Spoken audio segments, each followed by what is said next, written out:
live here in Las Vegas for the National Horseplayers Championship. I'm Alexa Zepp, joined by Rachel Miller and Ryan Anderson. Hey, y'all, how you feeling about today? Good. I got a little buzz. I'm much more charged up and ready to go today versus yesterday. I got a good night's sleep. I'm ready to run. What about you, Ryan? I didn't get a great night's sleep. I slept about 2.5 hours, but I'm excited to join you guys. I found you last night at the blackjack table. You did find us last night. Is that what Jackson, kept you and Noah. up? That is a lot of what kept me up, and then doing some work to prepare for today. Did you have some better luck after? Absolutely not. I'm telling you, the blackjack gods have not been in our favor this week so far. But what's the total? What's the net negative or net positive? Do we know? How cruel of a question. Well, maybe just, you know. Well, not as much as people are in line to win this weekend. Let's keep on a positive note. Yeah, people are in line for a ton of money at these national championships. I mean, the top prize is $825,000. That's craziness. But even if you don't win, the top, 100 people maybe? How many entries are in this thing? Do you know? Over 840. Okay, so the top, 84 people are going home with at least $10,000. And then once you get into that top 10 spot, you're looking at, you know, 6 figures essentially. So this is a big weekend, a weekend everybody's waiting for, preparing for. Ryan, you said you were preparing, but are you in? No, I do have a buddy who is in who has been asking me for some advice. I'm not in the NHC contest, but he has been asking me for some advice. So obviously I looked at all the races, and I love to bet too. So I got a handicap no matter what. And you gave it a shot yesterday. I did. That was a close finish. We had the first chance tournament yesterday. If you tuned in, it was a lot of fun. It was last chance to get in this year, first shot at getting in next year if you're already double qualified. So you can have 2 entries in this thing to take 2 swings. But yeah, it's the weekend we all wait for all year. Rachel, I know I heard you say in a team meeting a couple weeks ago, we're lucky. We get to go all over the country and the world, but this is one of your favorite trips of all year. It is. This is one that I always look forward to just because it is so different to a typical day at the races. I had no idea that this subculture existed. I'd never attended a tournament before, and I'd mentioned this yesterday, but it really feels like a high school reunion energy in here. All of these people are just excited to have made it to the pinnacle of the sport. So this is really their version of what would be like a Horseman's Breeders' Cup or Kentucky Derby. The ultimate goal is to make it here, be in this room, and that's palpable. And so that makes it a fun place for me to be. That's why people love those key signature race days that I just mentioned, because of the energy and the excitement around them, and that's exactly what's happening here in Vegas. Yeah, you can tell how much it means because you can't buy your way into this contest. You have to earn it. So yeah, big fluffy dog. Sorry for the sidetrack. I do see that big fluffy dog in here. There's a lot of fluffy dogs. Wow. Sorry, go ahead. No, but you have to earn your way in, and I think that goes a long way, so that kind of contributes to the energy that you feel in this room. There's, talking to the energy in this room, I know we ran it yesterday, but it's the first day of the NHC for real, for real. We got to run it again. Here's the true energy of this room.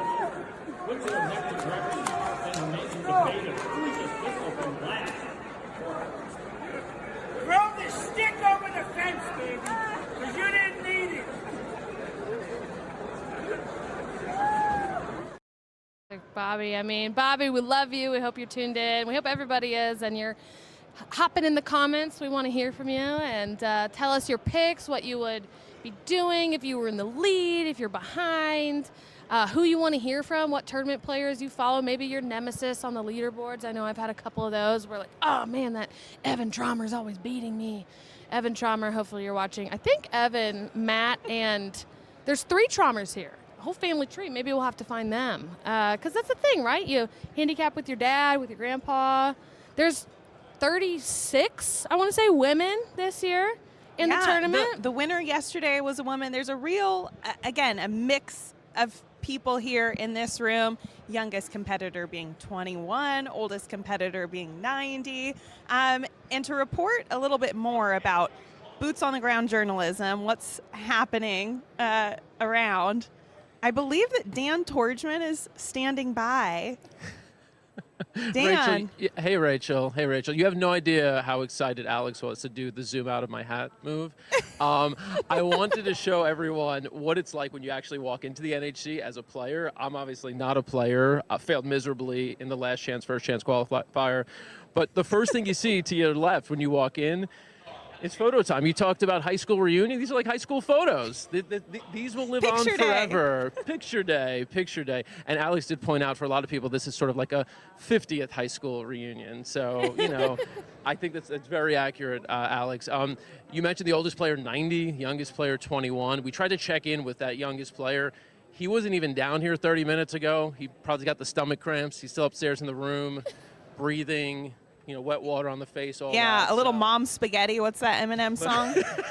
Exactly. Next thing you see, some of the trophies, some of what's at stake. Right there, the ring, front and center. That's Dan Piazza's ring, winner from last year. You got the Eclipse Award for Horseplayer of the Year, and then the NHC Tour Champion Trophy on the left side there as well. So a couple of the things people are gunning for here over the next couple of days. The next thing you would see if you keep walking toward the actual contest area, this is the check-in space. Hey guys, say hi. So what do you pick up here? What do people get once they walk up to you? Well, they can get their credentials, their player cards, their gift vouchers, and we register them for the whole event to make sure they are here and actually able to play. What is the question you get the most, or what is the question you get the most? The question we get the most is, how do I change my player card number? Because everybody needs to change it and nobody knows. Is this sort of like a wedding where like a lot of people walk up like, I don't want to be seated with that person. Can you put me in another table? Actually the opposite. We get a lot of, did my friend pick up my cards already? So people love to sit together. So that's good. Tell our viewers who you are, because actually I check in with you about once a month on a virtual meeting. So tell us who you are and what you do for the NTRA. Yeah, I'm Thomas Meese. I'm the communications director of the NTRA. I work in Washington, so I do a lot of stuff with legislation, making sure horse racing is at the forefront of our legislators in DC's mind, making sure we're on top of them. And talents, obviously, he's doing the table, the seat arrangement and all of it and checking people in. So thank you again, Tom. We'll check back in with you soon. Wanted to take you over here, too, to show you kind of how they help the players get set up once they've got those cards and once they've got their tables. This is information about the contests here. Down here, prize pool over $5 million. And then you've got the sheets here with the mandatory races for the next couple of days. And some sheets where you could keep track of your picks. First mandatory race today here on Friday would be Gulfstream Race 5, 11:51. So wanted to show you that. And then, I promise, we're almost done, guys. One last thing I want to show you, one person I want to introduce you to. It's Holly Short. She's acting. She doesn't know we're coming, that we're walking toward, but she knew exactly what we were doing. Holly, Director of Marketing Events and Events here at the NHC, or at the NTRA. Just give us a quick vibe check. Everything's going well. First mandatory is in about an hour, and after that we can all take a sigh of relief and get the day going. We know you love being on camera. You've expressed this many times to us. In terms of just because you've been here for many years, just want to know, what is the coolest, funniest, most memorable thing you've seen here in the NHC all your years here? Oh my goodness. There's just so many. My first year was in 2017, I believe. It was Peter Drezen's was Rookie of the Year, and I just fell in love with how he would dress, and I'd look for him every single year and see what his outfits are going to be. So he didn't make it this year due to an injury, but you know, he's one of my favorite people to see. Best dressed person this year? Stop at the front of the room to see the sheet. Probably Alexa. There we go. That was the right answer. She appreciates that. All right, Holly Short and some of the team here with the NTRA all doing heavy lifting these next couple of days. So that's it for now. Kick it back to you, and we'll go find someone else here soon. Thanks, Dan, and oh my gosh, thanks, Holly.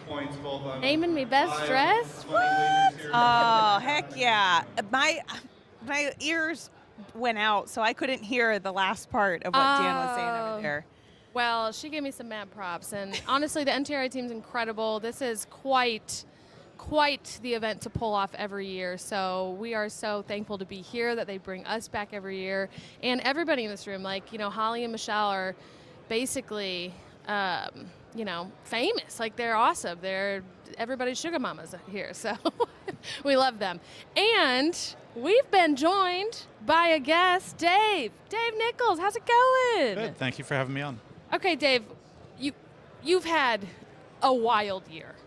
Okay, Dave won the NHC Tour, how much did you bring home for that? $75,000 for the NHC Tour. Yeah. That's pretty mad. Can you explain to the viewers who might not know what the tour is?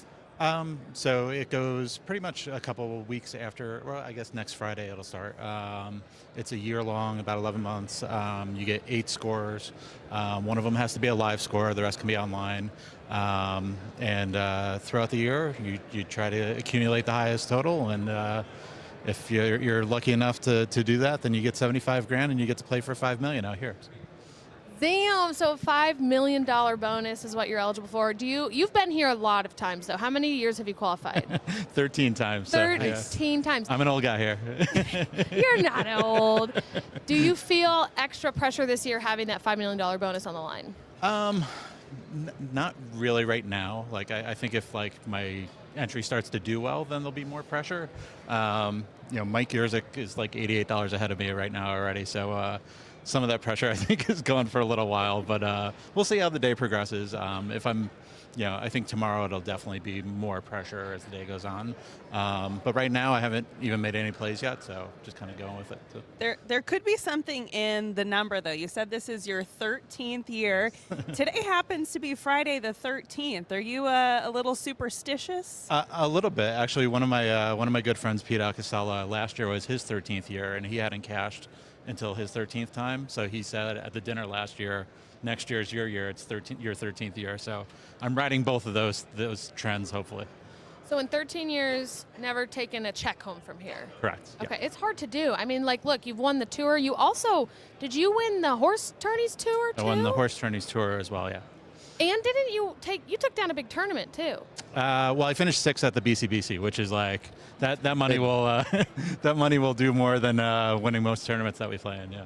How much it's been is like that? a banner year for you? Yes. Is this like your best year ever from a tournament standpoint? Absolutely, and I probably should have been playing Powerball or something this year and using the luck for that, but I'm very happy with how everything's gone, and even if I end up with 0, which I have done here before, I've ended up with 0, I'll still be happy with everything that's happened this year. So I think Rachel's going to ask, what's the total then for winnings this year, ish? I don't know, is like the IRS watching? I don't know if No. We'll just say 6 figures. How's that? Love it. That's incredible. We've known each other a long time. Did we meet at Laurel? We met at the big one. At the big one at Laurel. And I met your lovely wife, Jen. I heard a story about Jen. Okay. And I'm really you can tell the story, but I'm queuing this up for, all potential wives watching. That's a good plan, right? To really do a sweet thing. But did I hear for your birthday? For our anniversary the one year, yeah. Your anniversary, she bought you an entry into the Keeneland tournament. And that was my first time going to Keeneland, so I had never been. Went down and played, got to experience how lovely Keeneland is, and it was very cool. There's probably another contest where I ended up with 0, but it was a great experience. It made for a great story, and Jim Goodman definitely loves her above all other wives of the contest players, just based on that story. That's a good gift. What have you gotten her with your winnings that maybe she would be incentivized to buy you an entry to a contest? Usually, any case of red wine will be appreciated. So her wine collection is pretty good. she wants to. This is our 20-year wedding anniversary this year, and she wants Vietnam is her favorite place. So we might be venturing back there. So, but the biggest thing last night, she texted me and she's like, "Can you still bet? Like once upon a time, you could bet on yourself." She's like, "Can you still do that?" I said, "No, but like I have a chance of $5 million, and I mean that's going to her if I win. So that's the best prize you can get." So. Yes, a trip. We were talking yesterday, like what would we do if we won a couple $100,000 here? Not, the big stuff, because then, all bets are off. all the bets are off. But okay, so a trip Mommy's getting a yacht. Go into space. That's what go into space. Would you do that? In the comments, let us know if you would go to space. The Blue Origin kind of go to space, where you're just kind of like dangle in the atmosphere for like a second. No. I mean, down. like maybe a month trip in space or 2 weeks. Go to space before I go try and visit the Titanic. Submarine. Submarines freak me out. Yeah, I'd rather be up in the air than underwater. Same. What about you, Dave? Time and time again, life proves if you have too much money and you're going to parts unknown, the universe isn't about that. It's okay? not. No games. I'm staying on the surface no matter how much money I win. So. Okay. I don't think very that far. I'm a space girl. There's like I can picture it in my head. I've seen the pictures, and I don't know that it would be that different, other than I would be up there and I would have anxiety. I can just pull up that picture online and have the same experience. Or, Planet Earth, that series. Oh, yeah. I started watching the Dinosaurs series on Netflix, I by saw the way. that. Is it good? Anybody, you gotten into this? The Dinosaurs? I think it's Steven Spielberg. It was pretty good, but I was watching it on a plane between two other grown adult men. They were probably like, why is this girl watching this dinosaur show? Or maybe they clicked on it and started watching themselves. You never know. I'll be honest, the most intriguing part of that show, I haven't watched it yet, but Morgan Freeman's the narrator. And his voice is... See, that's what got me hooked. Him and David Attenborough, those are the two. Pinnacle. Yeah. That's If they another could narrate example. my life. I know it's not real, but like rich people having too much money making dinosaurs and shit like Jurassic World. Okay, we're going to keep it tame. We're not going to space. We're not creating new species. Although I would love to go to space. I totally disagree with you on the picture. I've seen it. Like, I think that would be one of the most incredible things, but it would have to be like tried and tested, and we do these little space tours every day, and people don't die every day. You know what I mean? Hey, Stay boots on the ground. There was a long while there where the submersible, the Titanic submersible, what was that called again? A dumb idea? Ocean Gate. Ocean Gate. It's like in the name they knew that something good was not going to happen, like a Watergate, Ocean Gate. But there was many voyages of that before catastrophe. I just would not want to be on the first. I thought it was new. Spaceship. See what I know. All right, now no first spaceships, no first boat trips. Dave, do you have any juicy picks you want to give us today, or do you keep it private? I don't keep them private. I just kind of have a spreadsheet, so off the top of my head, I don't really know anything. But today's been a little tough because especially Gulfstream scratched down with the rain and everything. But most of my picks will be later on in the day, so I was happy to come do this early on in the day. Well, we're glad to have you. Thanks for joining us. I hope your banner year continues this weekend. We'll be looking for you later in the day on the leaderboard. If we don't see you early, we won't panic. We'll know you just haven't played I might be in space. Who knows? You might be in space. Good luck. Lucky number 13. Thank you very much. Thank you, Dave. Amazing. Well, hopefully that streak of luck continues. We've got Gino Buccola standing by on the Rover Cam. Thank you, Alexa. We're here over by the Daily Racing Forum booth, and we're super excited at Daily Racing Forum to have a big presence at NHC 2026. For all the players, we have complimentary Daily Racing Forums for each day. Shout out to Tom, to Robert, to Lonnie over here, to Daryl helping out at the Daily Racing Forum booth. But what we've done differently this year, we actually have Team DRF. There are 25 players that have qualified for the NHC that are some of the Daily Racing Forum's biggest customers. So we wanted to say a thank you to them them. We've given all of them swag bags with Daily Racing Form merchandise, and we're going to keep an eye on how they're doing over the weekend. We're going to monitor them. Anytime there's a big hit for one of our Daily Racing Form team members, we're going to go check in with them. We'll check a little interview. We'll find out a little bit about them. So I'll be keeping an eye on the 20 to 25 members of Team Daily Racing Form, seeing how they do, kind of giving them a little bit of a thank you for their great customers all throughout the year. So we know you can't show favoritism, but show us some favoritism. Who are you like really rooting for in Team DRF?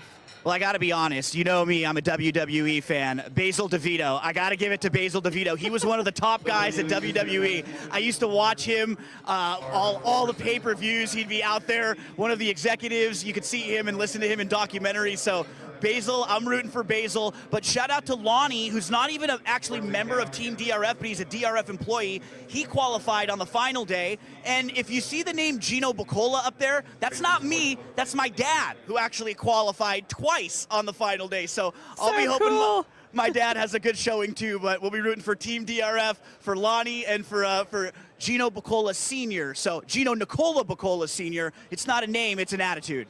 Oh my gosh. I wish that I had the way that just rolls off your tongue, Gino. Nicola Bakola. Nicola Absolutely. Bakola. Oh, wow. I Check in can't with you believe all you're throughout not a the day. mafia boss, but He could be. Honestly, if Gino was a mafia boss, I wouldn't put it past him. No, I can see it. Yeah. I you'd wouldn't never put see it past him. coming. He's so nice, so friendly. That's how he gets you. Exactly. We've got a question in the comments from Chasing the NHC. Is this a space show or the NHC? You know what? It is both. Everything, all of the above. Honestly, I mean, space. I don't know. I really would go. Like, I truly would go to space. I think if I knew with like an 80% certainty that I wasn't going to die. 80? That's all it would take?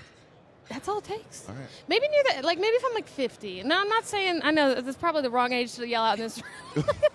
but maybe 60, okay? Where I feel like, okay, if something were to happen, I've lived a very full, good life.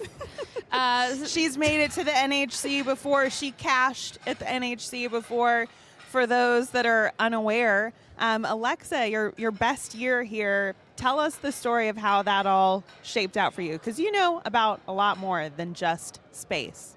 I do know more than just space. I probably know a lot more about handicapping than I do about space, to be completely honest with you. That's why she's 80% so. confident in going up there.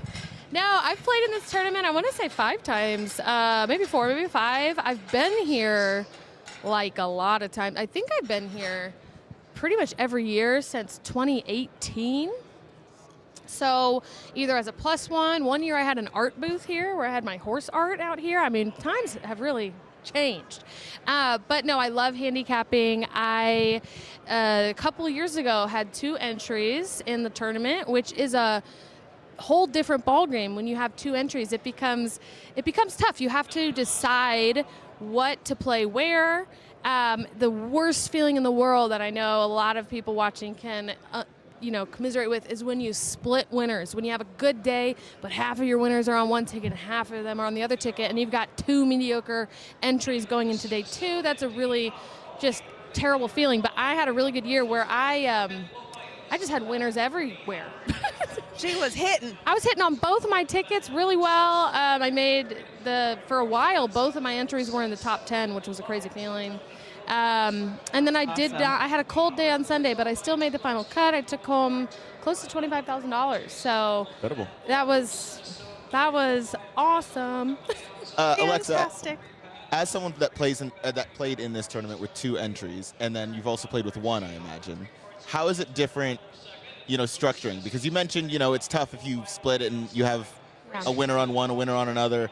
How do you either avoid that, or how would you approach it to not feel that way? I can talk to my strategy when I have 1 versus 2 tickets. I mean, 1, you're locked in. You know the number of picks you got, so it doesn't matter.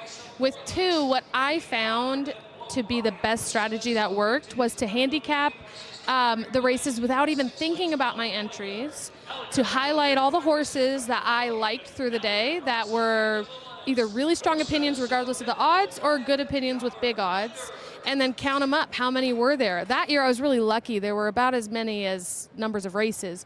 But I put my strongest opinions on both tickets. And then in races that I wasn't sure as strong, I split across the tickets. What I don't do, Ryan, is I will never really play the same race with two different picks, unless it's a mandatory race, because in my opinion, there's so many races to select from, right? We've got, I don't even know, probably 100 races today or more to choose from. Yeah. So if you don't have a strong enough opinion in a race to just pick one horse, then like skip it.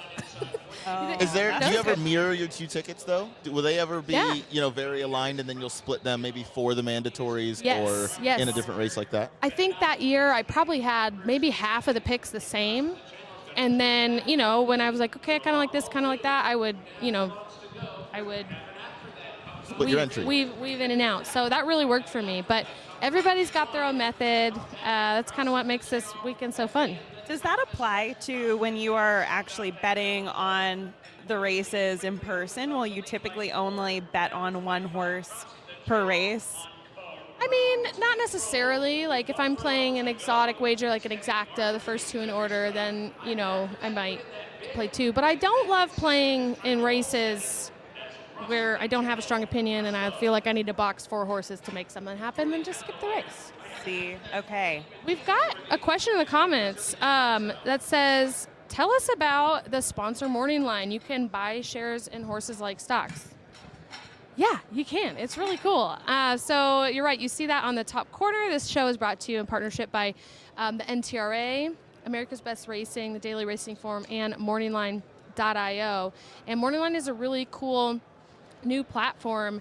It's like a stock market for horse races. You can use your handicapping knowledge to your advantage and truly buy, sell, and trade shares in actual horses, true ownership in real horses. So we had Joel Funk on yesterday. We're going to have him on again today at some point to talk about it. But it's a really interesting new way to get engaged as an owner in the sport.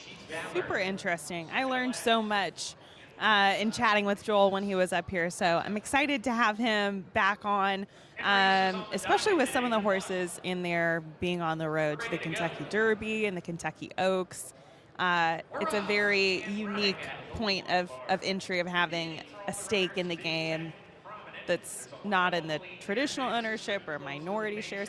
Again, it's just very, very original. So if you enjoy the stock market or trading your money that way, this is a relatively easy thing to transition over to or try out. Definitely. And, I think everybody in all sports gets caught up in recency bias. You can kind of use that to your advantage, where there's a horse taken by the wind on there on Morning Line that's trained by Kenny McPeak, who was one of the favorites going into the Honeybee at Oaklawn. Didn't end up running so well, but the stock went down a little bit, so I bought in. And then I'm hoping that, Kenny of all people can definitely get a filly going right Absolutely. at the right time. Trainer of Torpedo Anna, exactly. of Mystic Dan, who won over... Potentially, Mystic Dan beat right now probably the most famous horse in the world, Forever Young. True. It's true. God, Forever Young. Got to see him run at Saudi Arabia. Amazing. But we've got Dan standing by with Jim Colbert. Dan, we're throwing over to you. Hey, you guys see me? You hear me? We do. Friggin' speakers right in my ears, so I don't know if you can hear all that. Is it really loud? Do you hear me? Am I blown out? We hear you. It's okay. We're getting an authentic painting of the room. Awesome. Yeah, lots of noise. Hey, this is like become an institution here at the NHC. It's the palm tree table. Everyone knows the palm tree table. Jim Colbert, the guy who runs it. A little bit of a different setup. Rachel, bad news. No hammock. Well, I think that there's a story that he can tell you about. There's a little story behind that. The loss of the hammock. Wait, yeah. So have you heard the story already? Because Jim's going to fill us in. Have you heard the story? I haven't heard the story. Okay, Tell well, us. share with everyone the story. Great. I hope you're on a little 7-second delay in case the F-bomb slips out. But last year, checking out of the hotel, a little tired, very hungover. Didn't want to bring the old palm tree home, so I stuck it next to the ice machine. Figured, make people happy while they're getting ice. And the hammock I said I'll bring home, got it in the bag, started to pull it away. The bag ripped, all the pipes fell out, and I said, F-bomb it, and left it there, came down, met my buddy who we were sharing a cab to the airport with, and he's like, where's all your stuff? I'm like, I left it behind. They'll never know it's mine. And he goes, yeah, there's no cameras in Las Vegas hotels at all. And no paper trail of 18 hours of live streaming from last. That's right. Or the fact that my name was on the hotel room. I mean, so, but anyways, home. Rachel, I did think about, you know, over the winter, like, oh, I better bring this year's version of that, but chose not to. Again, we're still raising money here for PDJF, and this year's kind of gimmick because I'll probably never be interviewed for winning this thing, but at least, you know, bring the palm tree and get a few interviews. But we got a new gimmick. Alex, come in. You're gonna have to come close for this one. This is something. I mean, I don't know where you. First of all, what were you doing when you came up with this idea? Like what inspired this? Well, in case my employees are watching, I was bored at work one day, and I said I got to come up with something. So you know, Amazon. Oh, look, a bunch of rubber duckies. There we go. And so if you're having a bad day, can't pick a winner, regardless of which tool you use, I figured why not, you know, like race lens, I'll have a duck lens or something like that. So you come over, you pick your duck, number 4, and there you go. You know, if you're doing an exacta, you pick 2 ducks. And as we talked earlier, you know, from scratch, we'll pull that duck out, so you don't pick a scratch horse. And for the big fields here, we got the auxiliary gate ducks ready to go. the also eligibles. And you should draw a duck for this upcoming race at Tampa. Yeah, so we're going to do that. Okay, Also, so I'm going to do one. I'm going to draw one for each of you guys. Wait, first of all, let's go back into the duck. Let's go back into the pond here. Alexa, which one do you want? Point me. This one, that one. No, the one facing me. This one? Yeah. Okay, Alexa gets number 4. Rachel, which one do you want? Dealer's choice. Which race is this? This is Tampa Bay. Dealer's choice. Oh, we're gonna do mix a little the soup swirl. Okay, go ahead. Dealer's choice, just claw All right, machine. this is in for there. Rachel. Rachel's got the 3. Oh, sorry, I just literally splashed this dude. I'm sorry, I really apologize. You may want to move this away from me, sir. Yeah, it is a splash zone here. All right, and 8, Ryan, you're 8. Okay. All right, and I'm gonna be this guy. 6. Okay, I'm 6. I'm 4. Was 4. I Rachel, got 3. Okay. 8. 3. Okay. Dan, before I got a napkin here. Thank I you want to very know about much. his Yes. necklace. I see a lot of those shell necklaces everywhere. Dog housemates, so like, are you bringing that tree again? So here we go. Alexa had a question about the necklace. You want to know what this is all about? Yes, so I believe you may have spoken to them last year, the Claunch twins. Oh, yeah. 2 years ago, this is why this tournament's great. 2 years ago, we met at cocktail hour. The guy, Rip walked in with a Jaws shirt, my favorite movie. I went over to him, I'm like, can I have your shirt? And he's like, hold on, dude. And we've become friends since then. Him and his brother are really great handicappers. And they remind me of Spicoli from Fascinating Resorts High. At 60 years old, they're like, hey, dude, bro, that was awesome. That was so gnarly. And they're my idol, right? They work out in a boat in Tampa for a living. And here I am, in my home office in the basement, and I'm like, that's the life I want. But so they are, at some point, had spent their childhood in Hawaii. So this is a lucky necklace, and I forget the material and the name of it. But later, when you interview them, you could say, we saw Jim with the lucky necklace on. So, and I'm 1 for 1 firing my bullets today. So. Okay, yeah, and you mentioned last thing we'll end with is like. You said this. We've got to actually interview you for winning this thing one of these years. Is this going to happen? Is this going to be the year? Yes, this could be the year. After I hit that, tied for 11th, took a photo because I said that may be the only time I'm on page 2. So very excited. It's just a great tournament. You guys do a great job. All the vendors, and sponsors do a great job too. I'll plug the PDJF one more time, and also can't forget. Here's some free drink tickets. For me? Oh, I love you. Yeah. I'm going right to the bar. Thank you. Because last year you harassed me because I had so many, and I did bring them by the set. So that's it. I probably used too many last night, which is why I haven't started drinking yet today. So. All right, Jim Colbert, palm tree guy, palm tree table, guy. Representing Thank the PDJF. You, Jim. We love it. We love what you're doing for the PDJF. Dan, just a side note. I think the Lucky Shell necklace guys are at the table with the guy with the hot pink goatee, table 21, just in case we want to pop over there because there's a lot going on. But we are going to share this race and see whose duck wins. All right. Tampa is running. Our race is on. Circle back, Jack away just a half step slow. Happy Instead goes out to the early advantage. New Year's block party going to go with that one. Happy Instead now a length back in third. It's a length more then back to Reverend Moon, who advances between horses. I have the 8. Springs on the all blue colors. Okay, I got is the the fifth in the early going. Then comes Leanne's Warrior. They're lined up 3 at the back. Circle back Jack is right there, along with Mithridates and Estilo Magic goes the trailer. Ace Ventura and New Year's block party. Those two square off through an opening quarter, 22.16 seconds. Happy Instead creeps a little closer now from third. Reverend Moon fourth to the inside. Leanne's Warrior, big long, leaps up from fifth in the 3 is moving in the wrong direction. Circle back Jack. The 8-5 favorite's got to do better. Is about 7 or 8 lengths off the lead. Trying to rally up as Ace Ventura takes the lead. It's Ace Ventura into the stretch in front by a length. Happy Instead on the outside. Then comes Reverend Moon, New Year's block party toward the inside. Trying to wind it up Leanne's Warrior, Mithridates. Ace Ventura with company now. Down to the inside, New Year's block party. Happy Instead to the attack on the outside. Ace Ventura getting out a little bit. Reverend Moon's also looking for a split. It's Ace Ventura. Reverend Moon down to the inside. Reverend Moon coming through, trying to get Ace Ventura right on the wire. Reverend Moon, the winner. Ace Ventura was second, third. Happy Instead. Photo for. Wasn't Dan the 6th? Yeah, I think so. Dan's duck wins. I'm telling you, if Dan had used that method yesterday, so for anyone who missed it, yesterday was the last chance, first chance tournament, kind of the final hope, Hail Mary effort for a lot of people to get an entry. Wait, sorry to cut in. Dan has something. Dan? He needs us now. Dan, what's up? So I seriously was inclined to go and bet this, right? Like now I've got to do it again, and I'm not going to hit, but I am going to bet it. So wait, what were the odds on the 6? Anybody know? 2 to 1.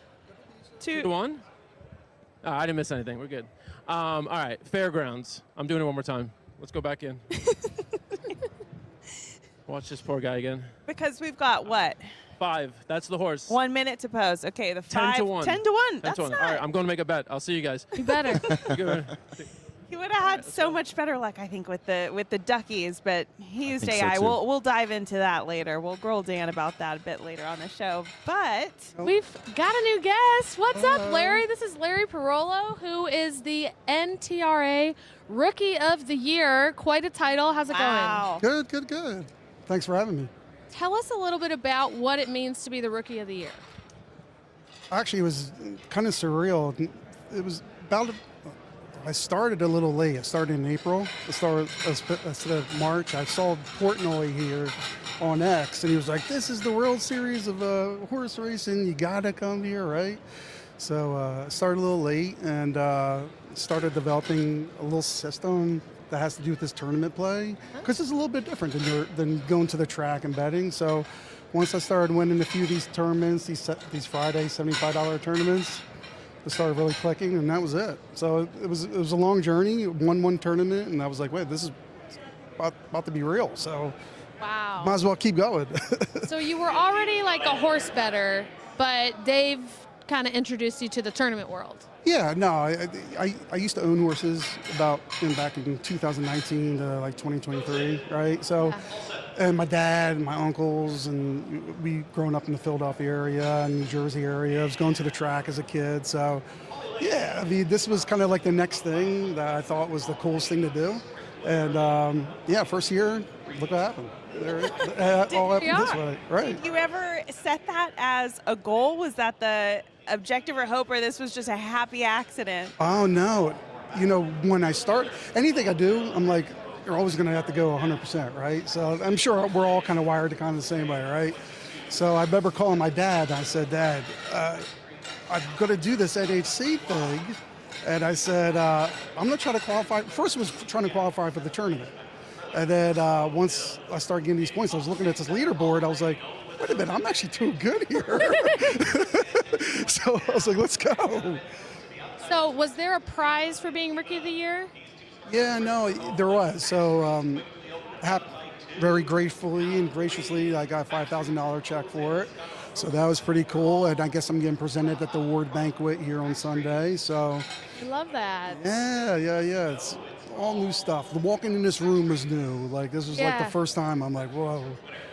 Like, this is the real thing. This is the real deal, and I appreciate all of it. How are you feeling heading into your first NHC? Are you nervous? Are you just excited for whatever happens? Alexa, I was I was anxious, but anxious in a good way. Because I think, look, we're all competitors here. Let's include everybody here. We're all competitors, all right? So we love this game, and this game's all about competition. So when I was coming here, I'm like, well, I'm from the East Coast, I live in Florida, and you know what? I'm coming here to win. So, you know, confidently, I'm think I'm going to win. But first time here, got a guy over here hitting that Colonial race, and you know what the crazy part was? That Laurel race, that was 14-1 shot. Yeah. That was one of my picks. I didn't go up because I was like, oh, this is going to be all day fair. Oh, man. Yeah. Well, learn your lesson now. When you have an opinion, play it no matter what time of day it is. But there will be plenty more long shots throughout the weekend for you. Yeah.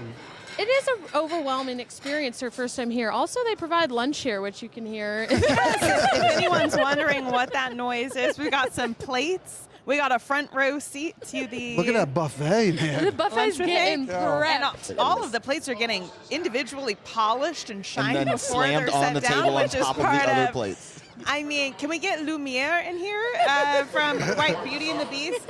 Can we get some magical table settings that are just soundless, or maybe a performance to go with the table setting? I'm here for the performance. Yeah, that would be pretty cool, wouldn't it? It would be. No, I feel like, obviously, if you grew up betting horse races, going to the races, tournament play is kind of different and an adjustment for sure. What's been the most shocking thing to you? Oh, my God. The shocking thing to me, because here's the learning curve. If anybody's watching, this is exactly what I had to learn, right? We're groomed to pick the winners, right? I mean, this is what it is, right? We want to pick the winners. But in this tournament play, it's not about just picking the winner, it's about picking the value, right? Mm-hmm. That there's been so many of these tournaments, right? I'll hit a 2-1, 3-1, 5-1, right? 6-1, I'm feeling happy. And then I'll get beat because someone had a 30-1 come in, and it's like, and that's the only race they won the other day. And I'm like, what the heck? So it's learning that adjustment on the fly, right? It's not about just hitting winners, but it's really picking out the value. Yeah. And speaking of value, I believe that this fairgrounds race is about to go off, that Dan pulled a rubber ducky after his first rubber ducky selected a winner in the last race that he did not bet. This time he drew a duck. It's supposed to be the 5 horse in this fairgrounds race. How's he looking the program? Does he look good? We have no idea. He was 10-1. We haven't a clue. I will say, I think the duck method might have something to it. They made a DQ at Tampa, so the 8 got second. Really? Your duck wins. And the 4 got 4th. Wait a minute. Oh, my God. Really? And That's not bad. my 3 is still finishing the race. Well, your still 3 running was there right for now? The 3's morale still running. and encouragement, so that's okay too. So, yeah, look for the palm tree to guide your path in the room, and then go over there and pull a rubber duck. If it doesn't end up going as you're hoping and you just need a Hail Mary, you can pull a rubber duck for a solid pick. Well, I'm going to tell you right now, if this 5 does win, I'm going to the palm tree and I'm pulling a rubber duck. All right. That's the duck. Do you have a pick in this one? No. I just played my first optional last race. Okay. Because I did have a little FOMO going from the last early couple. Yeah. I picked the 4 in Tampa, and the 4 didn't do anything in Tampa, but that's okay. That's what my duck was the 4. That was Alexa's duck. I swear. I'm telling you. Who needs all this handicapping work? Just go pull some rubber ducks. Just go pull some rubber ducks. And the crazy part is this stuff takes me like 3 hours per card to do. I'm telling you. Like seriously. It's a lot of work. So what do you do for a living? I'm in sales. Okay. So I'm in enterprise sales, financial technology, and that word's used so loosely, but I do more of the money movement, right? So, banks use our software, money movement for international companies. Just make sure people get paid and they get paid on time. You know? Yeah. Look at the 5. Is this Look at this. This is a 5. Holy cow, this 5 might win. No, but he's giving it a good run. Give it a good run. Oh, man, he's getting 4th. Gassed. The power of the duck. Let me see this. I'm getting the, yeah. Hold on. No. Look at this. Duck ticket. Hold on. We got to. Oh, boy. We'll go back to the ducks, I haven't lost all faith. Go back to the ducks. It's only 50% right now. That's amazing still. I will go to the duck. Back to the ducks. We got to go to best the 2 out of tree. 3. Yeah. This tree you speak of. Yeah. And I will pick the duck out. And if I win the duck, I will be coming back up here and send a duck on. Yeah. You better believe We're it. going to next year, we're just going to have a lazy river of ducks right in front of the table every race. We're just going to. You know, you should, and then get like one of those lines with the magnets on them. You just put it there. Oh, you yeah. totally gotta do that. Oh, my God. We already This have is, ideas of how this Jim is can like level my this up. childhood. Kiddie My pool. parents, I loved carnival games and stuff. And one year I was like, can I play the fish game? You know, where you throw the ping pong. yeah. And they're like, sure, there's no way. I got 5 goldfish. Did you, Oh, no. We went home. We're like, shit, now we got a bunch of goldfish. So we need a fun gimmick on set next year. Oh, you have to. Oh, we got to do it. I'm going to hold you to it, too. I mean, where's the duck I hope at? you do. I hope you do. Larry, when I texted you to see if you would do this, like cold text, really just got your number from the NTRA, and you never know what you're going to get, right? You're like, people are kind of like, who are you? You were so pumped and passionate and excited and like here to support, and we love that. Like, what can you say about this handicapping horse racing NHC community that you found yourself in?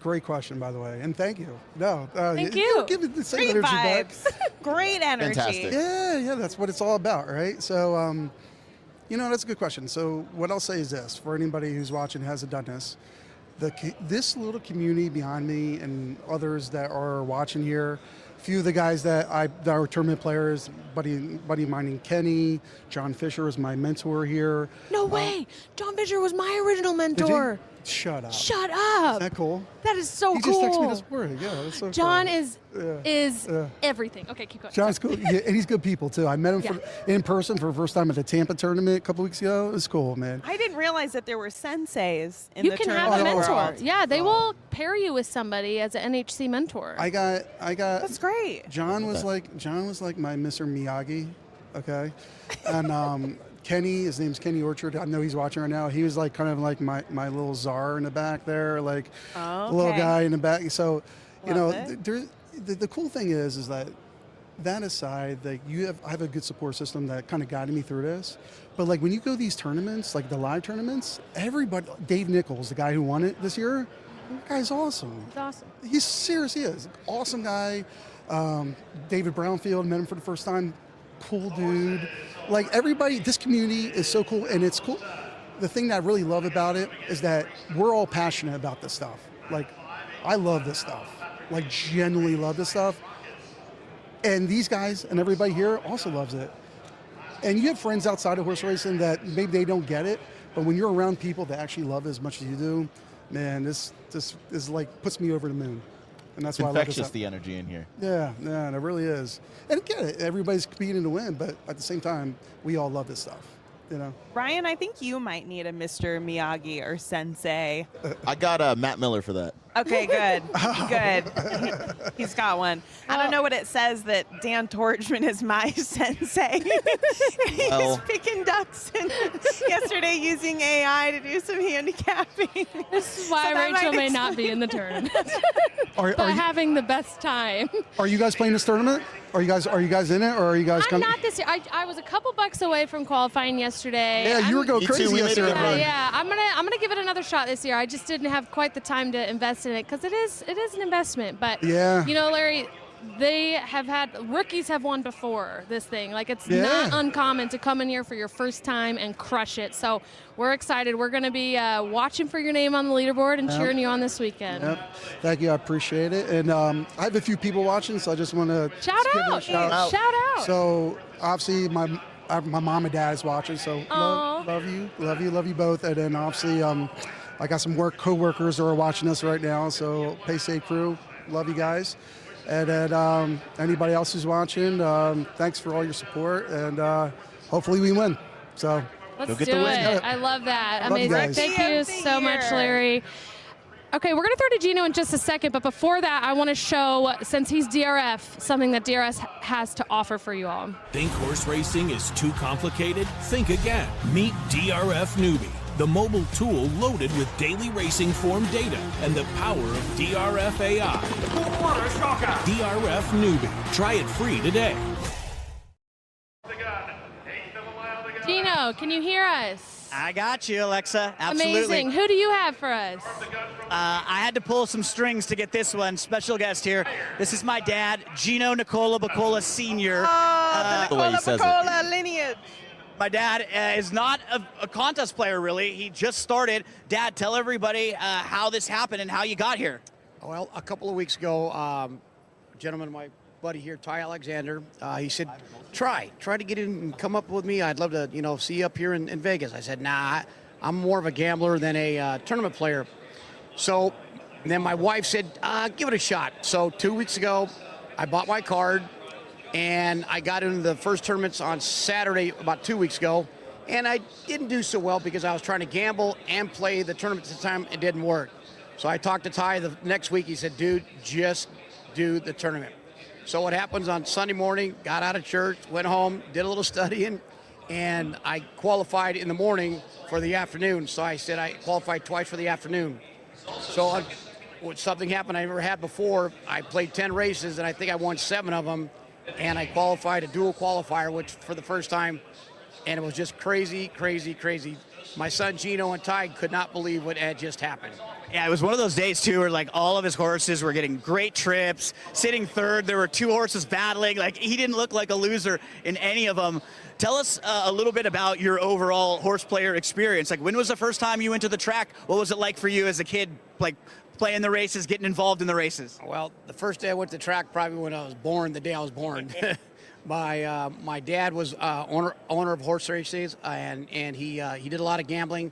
And I was, we're one of four kids, the boys, and I was the only one that ever wanted to go to the track with him. So that's how it started with the day I was born. And then during the summers when I was 8, 9, 10, 11 years old, I used to go to the racetrack and sort of live there and gallop the horses in the morning. And I actually wanted to be a jockey, but unfortunately I got a little too big.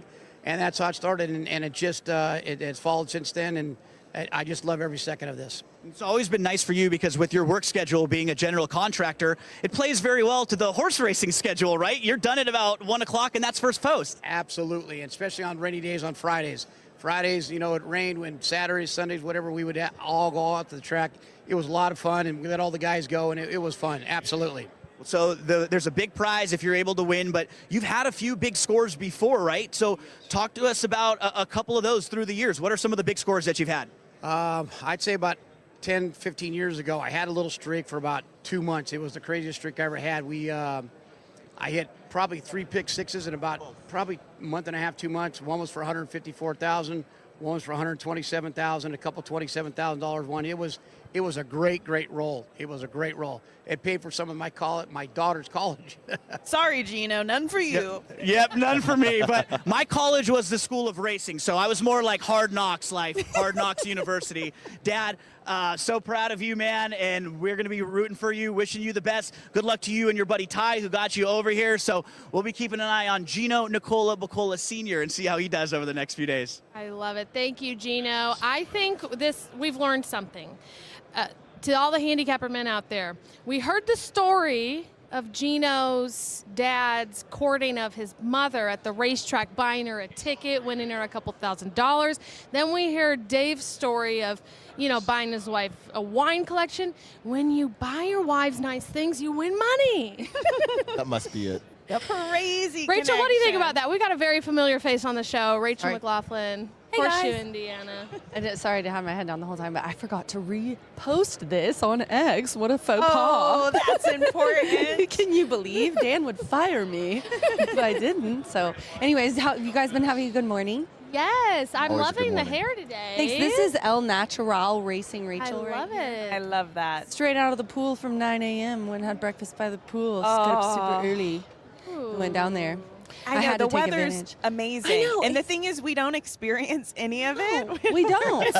I just told Dan that. I go, we're literally here working our butts off during the great pool hours, so we don't get to go. So I said, I will be damned if I do not get down to the pool this year. So But the pool is coming to us a little bit right now. I see how it is. What do you want? I don't care. Anything. Those look good. This Rachel and I. Do you want a tequila sunrise? Is that what that is? Yeah. A tequila Yes. sunrise? Dan's Here. going to go get me one, I think. Here. Okay. Thank So you. You're our guest. The Rachels and I have done the The same Rachels thing and I. with the tequila sunrise in the morning. drinking. Ryan went whiskey at like 11 a.m., which is Absolutely. psychotic. I stand by that choice, too. Oh, here. I bet most of the men probably are like, yeah, Doug. And I might do a seltzer. Huh? Oh, this is fine. I gave her a tequila sunrise. I'll do a seltzer. The Rachels. That's easier. Doing tequila sunrise. I think. Okay, here, drinks all around. If you're not drinking at home, So many watching, drink tickets. you should be. Pop a bottle. I have a big bottle of wine to bring tomorrow. I felt like it was tomorrow we're streaming in the afternoon, and I felt like that's a bit more acceptable for wine. But last night we had a great team dinner, and we pigged out. I'm talking like Where'd we you had guys go? so much Carmine's, Oh. which you know is so much food. It's and like then, troughs. Like we were like deceased on the floor, just like in food coma, and they're like, you're In the still meat sweats? $400 from your minimum, and we're like, oh my God, what are we gonna do? So we got some more food and a couple bottles of wine to bring back. So I'll probably bring that at Condone this behavior. Yeah. And 10 out Dan of was 10 would irate. So recommend. what sent the prices over the top were the dessert selections, and that's when Dan started to lose it. He was like, "This is." You're this done. is You're why done. is there so much dessert on this table? It When I was- tell you, I don't even know what it was. It was like a banana split sundae. It was the Titanic. For Andre the is what it was Giant. actually called. And I take full responsibility. So It was if like you've this. if you've never been to No. Carmine's, it's family style. So it's not like everyone orders their own entrees. Italian. And last year we had a waiter there who was great. He said, "All right, you guys are getting this." We were like, "Perfect." This year our waitress wasn't so proactive, and no one was taking control. And so I said, "All right." Alexa had no problem this. with that. And I ordered everything that came. She was like, And if you so- won't, I will. If you want, I'll handle this. So the Titanic, that was. Thank you, guys. I take The responsibility. Titanic, And thank it you, was, guys. and it was Thank us. It really like a did. full gallon Cartoon, are you quart talking like cartoon banana of split? ice cream. I Like, have a photo of it. Huge. layer of bananas, layer of chocolate ice cream. We're still building, mind you. oh my goodness. Dome gracious. of multiple pounds of Cool Whip. Wow. It Pounds was of Cool Whip must be truly a lot. something. Yeah, and it seriously. just If we can get a tight shot on the Titanic. I want to see it. After the tight shot. and This that's not was- doing it total justice of just It's- what a You should have held behemoth. it up was- beside your head or something. Look how many should've. I bananas should've. had to be laid around the base of that. It was massive. Yeah. Anyway, so on that This note, is Rachel, the serious did you have conversation I got here. Yes, this is a racing show. Yeah. This is When what we talk Rachel about, the came on, things she that was like, matter. "Okay, what are we No. going to talk about?" Nobody told me anything. They knew. Let's just talk about banana splits with Rachel because Before there's you really got here, we were nothing talking about Rachel could ducks. talk about. I know. I saw that. The ducks. Before that, it was space and the Titanic, and the Titanic mean- came right back. That's what the people are here for. You know what the people actually are here for that we haven't even done yet? What? My bad, y'all. We need a leaderboard check. Oh yeah. Okay. I haven't checked it this I'm morning. gonna put this up. It's early. It's crazy though. There's someone at Always like that. 9420. Mike Yurksick. I'm telling you, in order to Already, get wow. to the semifinals, ish, you can aim for $100 a day. I feel like the kind of consensus in the room is I need $100 a day. Somebody's already there. Like, that's crazy. And I do feel like there's usually somebody in this tournament who just is the outlier, who just strides ahead, and maybe that'll be Mike. Yeah, it makes me nervous though, and it makes them nervous too. Because if you get like a really, really big lead in the first 2 days, they're always like, I don't know. You know what I mean? Because Yeah. then they're scared that at the end. And I was even talking on the way here, I always forget what the actual like last total is, because the second day you're always like worried, like who's at one, you know, who's in the lead and how far off is everyone else, because the last day it can flip flop. It seems like it's either a big, huge lead or it's close and flip flops. There's like no in between. It's never even, I've noticed. Well, because That's last year, just- Dan Piazza basically got out to a Yeah. lead and nobody caught him. Nobody could for catch the him. entire weekend. And then it seems like the year before that, Mike, he was in the top 3, but he caught up in the end. So it's just this is so fun. It's a final every year. shakeup. How many years have you been coming to the Like NHC? 5 in a row. Yeah. Which is crazy. You're because- addicted. I am. And honestly, I was not I always said like tournament play is not like my big strength. I mean, we can't all be great at everything in handicapping.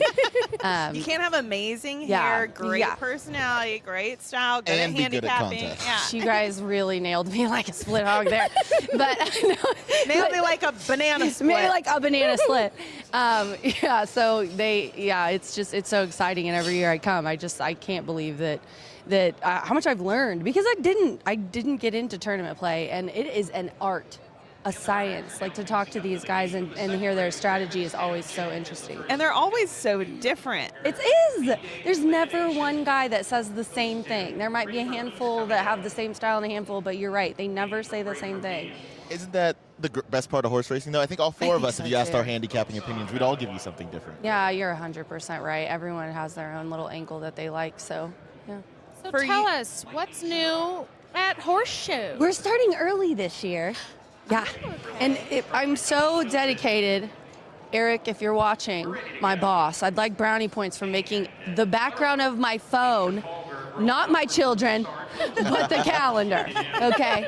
That's how crazy this calendar is, but I think it's really good. We're gonna start April 7th, and we're gonna run till November 13th, and until Kentucky Derby, we're just gonna run like Tuesday, Wednesdays to stay off the the prep for that. And then we're gonna run Oaks this year, which we normally didn't because it's a Friday. We don't run very many Fridays, but we're gonna try that. And we also added a date around Breeders' Cup too, so Derby's the 11th, July 11th. Can't wait for that. We got a lot of nice races, nice events, Silks and Roses, all kinds of fun. Tell us about the Silks and Roses. Silks and Roses. Let me tell you what my plan is, everyone. I'm gonna steal Alexa. I've got plans. I don't know if you guys know this, but I'm also in marketing, so I was like, Alexa, and we have a deal with ABR, so I'm gonna try to get Alexa thrown in for Silks and Roses. It's really, really a fun event, and we feel like we haven't had very many events to promote women, and we have a good following of women that like to come out to the track, and they always participate in our hat contests that we have on big days. And we cultivated it last year. We raised money for Indiana Women in Need, and we gave away purses, Louis Vuittons, designer stuff, and it was a lot of fun. I'll be there. It's awesome. Yeah, girl. Believe me, they gave Mom. they gave me a Louis Vuitton. I was on the Fox feed, and they were like, "Here, go do an announcement and show them that we have." Like, Donovan told me to do that to Phil, and I was literally standing there with the Louis Vuitton, and they came over to take it back, and I was like, "No, this is going home with me." She actually fooled it for me. called home to me. It's kind of like, She dogs identifies find their as owners. my purse. Yeah. But yeah, it was really fun, and hopefully you guys can come out. We can do a little coverage for it. That's what Rachel said she would buy, and I think we all would if we won this thing. A couple nice designer bags. Nice Louis, maybe Speak a for Coach. yourself. I'm sticking with the Flava Flav chain. Flava Flav chain. And Rachel, You had one on yesterday. You had a nice necklace on yesterday. Yeah. all that It's not the girly. big clock, though. I need the big clock. Need the clock for I said sure. to go with the watch that has some inlaid bling crusted. in it. Yes. Diamond crusted. I really want to find a way to get that to Flavian Pratt because his name seems like it could be Flava Flav. Oh. I know he's all business, but Flavian just Pratt. go I'll give him a pitch it. big clock. I'll get his face in the face of the You know clock. what we got to do? We got to integrate it somehow with some charity. I feel Yes. like that's always there you good. go. There we And go. there's Great idea. check this segue. We've got charity going on in the room today, guys. Wow, what a segue. Like you're a professional. That's why you're the pro. Do this. Yeah, no, the TAA is here, and they're doing something really cool. The NTRA is actually matching horse player contributions to the TAA during this week up to $5,000. So they have a booth in the back of the room. We're going to have them on the show a little bit as well. And, obviously we have to care and love to care about our horses and whatever they do after this. They provide us this experience and this life that we get to enjoy, so we always have to think about and care about them. So props to the TAA, and I've heard they had a really good day yesterday with people contributing, Awesome. and the NTRA matching it has made a big difference. So if you're watching in the room, head to the back of the room. If you're not, go to their website and donate anyway. I gotta say, that's another thing about these players. They really support that, and PDJF. They don't just bet these races, they support these funds, and you gotta make sure to take care of the horses and our equine athletes and give them a job after they're done, Truly, racing is such a small part of most thoroughbreds' career. And A lot of people don't notice that, don't realize that. So many amazing things that they can do afterwards. One of my favorite events every single year is in October, the Thoroughbred Makeover in Lexington, Kentucky. Oh, I don't know that. What is it? So it's basically a collection, a variety of different events. Okay, so there's my favorite one to watch. I think it's called Freestyle, but these horses are in costumes. Oh, no way. Have costumes on, they're doing like the little ones- stunts, they're... Like when they make them like a transformer and they Yes. do like they go all out. I they're love running those. around in patterns, and thoroughbreds are unflappable. They After the really are. races and after you've had thousands of fans Stuffed in cheering a metal you on. in a metal box. There's really nothing that can scare them after that. No. They're fine. Some of the best trail horses, because I ride Western and I have walking horses. Some of the best trail horses are literally these big, long thoroughbreds. They can get over everything, and they literally don't freak out at all. They're either doing their super high strung, or they're totally chill. There's no in between. One end of the spectrum. But that's kind of how thoroughbreds are. Or another. Again, and that's what separates a quality racehorse. Skibbity Riz, was it out? Skibbity Was that- Riz. Skibbity Riz just ran. I just realized that. The fit Unfortunately, was that horse fit. scratched. Oh, it did? I was about to We're, say. we're 2 minutes away from Aqueduct Race 3. Oh, Do we are? want to Let's handicap switch that over. one on the fly? Yep, let's do it. All right, Let let's me pull pull it that up. You fill while Aqueduct, what race are we on? 3? Race 3. Okay, we got 2 minutes. This $20,000 non-2 lifer. This is not a mandatory race. The first mandatory race is Oaklawn Race 5 at 12:36. And then there's a host of them in the 1 o'clock hour and the 2 o'clock hour. But Aqueduct Race 3, I'm going to pull up the race feed here. I can't help it. It's a camera. Race 3? Yes, race 3. He's the best cameraman ever. They hire the best cameraman ever for this really event, do. by the way. I'm in love with him. He's so funny. Okay, we've got the race feed. We have Aqueduct right now. Boom. Yes. Are there any scratches, Ryan? There are no No scratches. scratches. We got a 6-horse field. Up on the outside, cutting after lead. Princess Honor still battling along bravely. This is a virgin, by the way. Spirits in behind. 16. Yep. Is it? If anybody asks. Alexa's like, what? That is ridiculous. Let me fix that for you. Like, I can help that. What kind of shenanigans is going on? Okay. Okay. Obviously, the favorite is like really good. I have a Linda rule. Rice. I have a rule in New York racing. If Linda Rice only Yeah. has one entry in a claiming race, you play that horse. Amen, brother. I'm with you. Wow. Me Now and that's Ryan an agree on a lot of angle. things. If So she has which 2 and horse she is that scratches in one, this you bet the race? horse that she left in. If she only enters one, it's because she only needs one. So you would be on the 2 then. Yes. Weren't we talking about that last time I was on Ryan's podcast? I was talking about how there's like always trainers that it's like the other, and that happens in Indiana with Brad Cox's horses. Like if there's a really, really heavy favorite, I'll go with it. But if it's not like a huge favorite over the other one, I always bet the other Brad Cox horse. It's just fun, and it hits, and then it pays. It's the only time you can cash on a Brad Cox horse And make money, yeah. and make money. But anyway, so Linda Rice is one of those too. And Timeform has the 2 wiring the field. That's its prediction. I mean, in that's this why I would like to race. see the horse early. You get one of her top riders in Jose Lascano on board. Yeah, I've no issue with the favorite in Maldini, and obviously you get Flava Flavian Pratt in the saddle. But We're gonna I'm make gonna that stick. I'm going to take Linda Rice. What do you guys think about those 2 hooking up on the front end? I mean, that 5 also has The early 3 is kind of speed, too. interesting because, it was claimed and then last out, closed from way off and just lost by a nose. and was bumped at the start too. So I think if that wouldn't have happened, would have even been better. Yeah, come full circle, number 3 in the contest.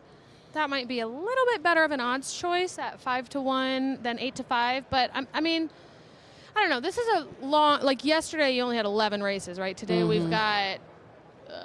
I want to say it's 16. What is it today? 16 and then 18 tomorrow, maybe. Yeah. It is a blur, don't isn't quote it? me It's on hard. that. Yeah, but there's a lot 16 of today. races, so I think it is a little bit easier to take a couple 2-1s that you really love. Like Yeah. some people in this room would totally disagree with that strategy, but honestly, like picking up $10, $12 here and there, if you're really, really confident, I don't think is a terrible strategy. Now 8-5, You're getting a little short if you're going under 2 to 1. Dicey, yeah. But it is a long day. It's a long weekend. So yeah, you can slowly kind of churn your money. And over the past 3 to 5 years, it's really only taken doubling your money every day to make it to the final cut. So if you can do that routinely and just be patient, you can get there. The marathon process. Yes. For anyone who's not aware, the leaderboard doesn't change. It doesn't reset after each day. This is a build and a progression that ultimately culminates with the final on Sunday. So you're kind of building the brickwork day by day, and you got to be productive every day to get yourself in a good position for Sunday. One of the things last year that someone told me was Jimmy Mack, who announces for us sometimes and is on, he literally got into and qualified and won by making bets on horses he liked, even if they were favorites. He didn't try to get fancy all the time. He had long shots, obviously. Then he said he got here, and he goes, I got here and I tried to be all fancy and change my strategy, and now I'm not even in the money. And he said if I could do it over, I just would have played it exactly how I played it to qualify. I would have not been afraid to bet favorites because it would have, every little bit counts, and then you can find the long shots you want. That's what my strategy would be. I'd be trying to make money every time, and if it wasn't a huge long shot, still, if it makes sense, and then if there is a long shot that I love, bet that. Yeah, there's something about be ballsy to get to the top, though. Big days or a high stress, maybe not high stress environment, but just you feel like you've arrived at kind of a moment. And I feel like it goes beyond just horse racing or tournaments where people do things that otherwise they wouldn't do. The bride who always wears her hair down every single day does a slick back updo on her wedding day because it's I should That's mix exactly this up. what This is Jimmy a Mack moment. did. He was a bride that did the wrong hairstyle on the wedding day. And we're all looking, being like, that ain't you. That isn't what you look like every day. That's going to be good. That's going to go over great. That'll go great. Hey, the 2, Ryan, your 2 is in the lead. Yeah, I was about to say. Rachel, The 5 is closing, though, so is the 4. I did like Alexa's 3 to mix in there. With this 15 to 1 shot. We might. I wonder if anybody has that in the tournament. We're gonna hear. We're gonna hear about it. Oh, And there's the 5. Yep. Yeah, if you had that in this tournament, you were really feeling it for a second. We've got somebody in the comments. Saludos de Venezuela. Muchas gracias. Estamos súper alegres que están viendo de otro país y están viendo Love when desde Alexa speaks dirty to me, talks dirty to me. Venezuela, Perú, cualquier lugar. Avísenos en los comentarios. Queremos saber. I said I love when you talk dirty to me. Got it, girl. I'm just sitting over here listening to you drooling. What did he say? I said, if you're watching from another country, we're so happy to have you here. We want to know. Put it in the comments where you're tuning in from. Rachel and Ryan, we love you both so much. We appreciate you being on. They're sadly leaving, but they will be back. We're going to see them a lot more this weekend. So we've got Dan standing by. Double R's out. I love him. Hi, guys. Thanks for having me on. Bye, everyone. We'll see you soon. Thank you. Hey guys, it's so funny. The timing was, I thought he was actually going to the race lens thing. He's like, I want to go speak to Christina Black. Or when you're here, same story every year. You show up for 8 hours and then you're gone. That's true.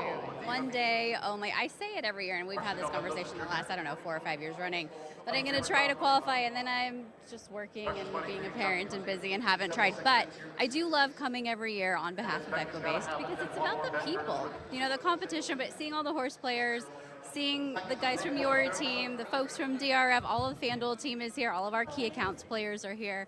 So kind of connecting with the horse players and being in this room and learning from people too. I love asking people what their process is, how they handicap, what they focus on, and try to take a little bit of that with me when I head home tonight and back on the morning show tomorrow. I love that too, because I think about myself. Maybe there was a time when I was like, oh, I'm the best handicapper in the world. I know everything. But when you're in here, I've quickly learned I'm not. I actually suck. Don't suck. But I do feel very humbled being in this room, right? And seeing some of the past champions that you and I have had the chance to work with on the EquiBase webinars here and there. Dan Piazza is back, Scott Coles is back to play again this year. And then just everybody in this room has earned their way in. So, you know, I'm here to support EquiBase, but I'm also here to kind of absorb as much knowledge as I can from these people that earn their way to this room. And it's funny, the vibe. So you've been here on Friday. Every time I see you, you're on NHC Friday. Friday's interesting because it's like opening day of like any season, right? Like everybody feels like they've got a chance to like win the championship. It starts to turn a little bit for, you know, 80%, 90% of the room. Saturday, everyone's focused, quiet, and then there's like all that energy late Saturday, and then people just start drinking once they realize they've got no shot. But the energy today is probably the best energy out of the whole weekend. Yeah, just like your impressions of the energy here this year right now at the NHC. Well, it's busier than ever. I was talking to Michelle Ravencraft on my way in. Last chance, first chance qualifier yesterday. They had more entrants than ever before. So you're seeing more interest. I think you're seeing a lot more enthusiasm and hopefully some new players too. And as you know, you can study, you can put the same amount of work in, day out, but sometimes you just get hot. Sometimes you just see the ball right and you really connect. And I think to win this thing or to go far, not only do you have to be prepared and focused, but you have to have a little bit of luck too. 100%. And by the way, for the people watching, listening, you might have just heard a kind of a loud noise and then a hush in the room. There was an incident at Fairgrounds. So like once we hear anything, folks on the set will update you on what happened there. But yes, it's, you know, when you think about, you specifically mentioned people going on runs here. There was a lady, I think her name is Michelle Mount, who won the first chance, last chance, right? Like she'd never won a contest before either. She came in, you know, and she's just like, I just went on the run of my life. And it's really cool when you see people experience that. And then she was just so emotional, and like the fact that, you know, you could get hot over a day or two and it could change your life forever, which is pretty spectacular. It's incredible. And I think you just have to stick to your process, whatever that is. If it's replays, if it's speed figures, if it's race lens, whatever your process is that got you here, stay true to that. And then, yeah, maybe try to pull a little bit of knowledge from the room and see what you can do to kind of have a good opinion as you move forward. We know you're here for only limited hours. Want to learn more about Race Lens, what's going on? We already talked about the 2 NHC champions of the past who are here back again, Race Lens subscribers, and it's like the largest number of players represented ever who are Race Lens users this year.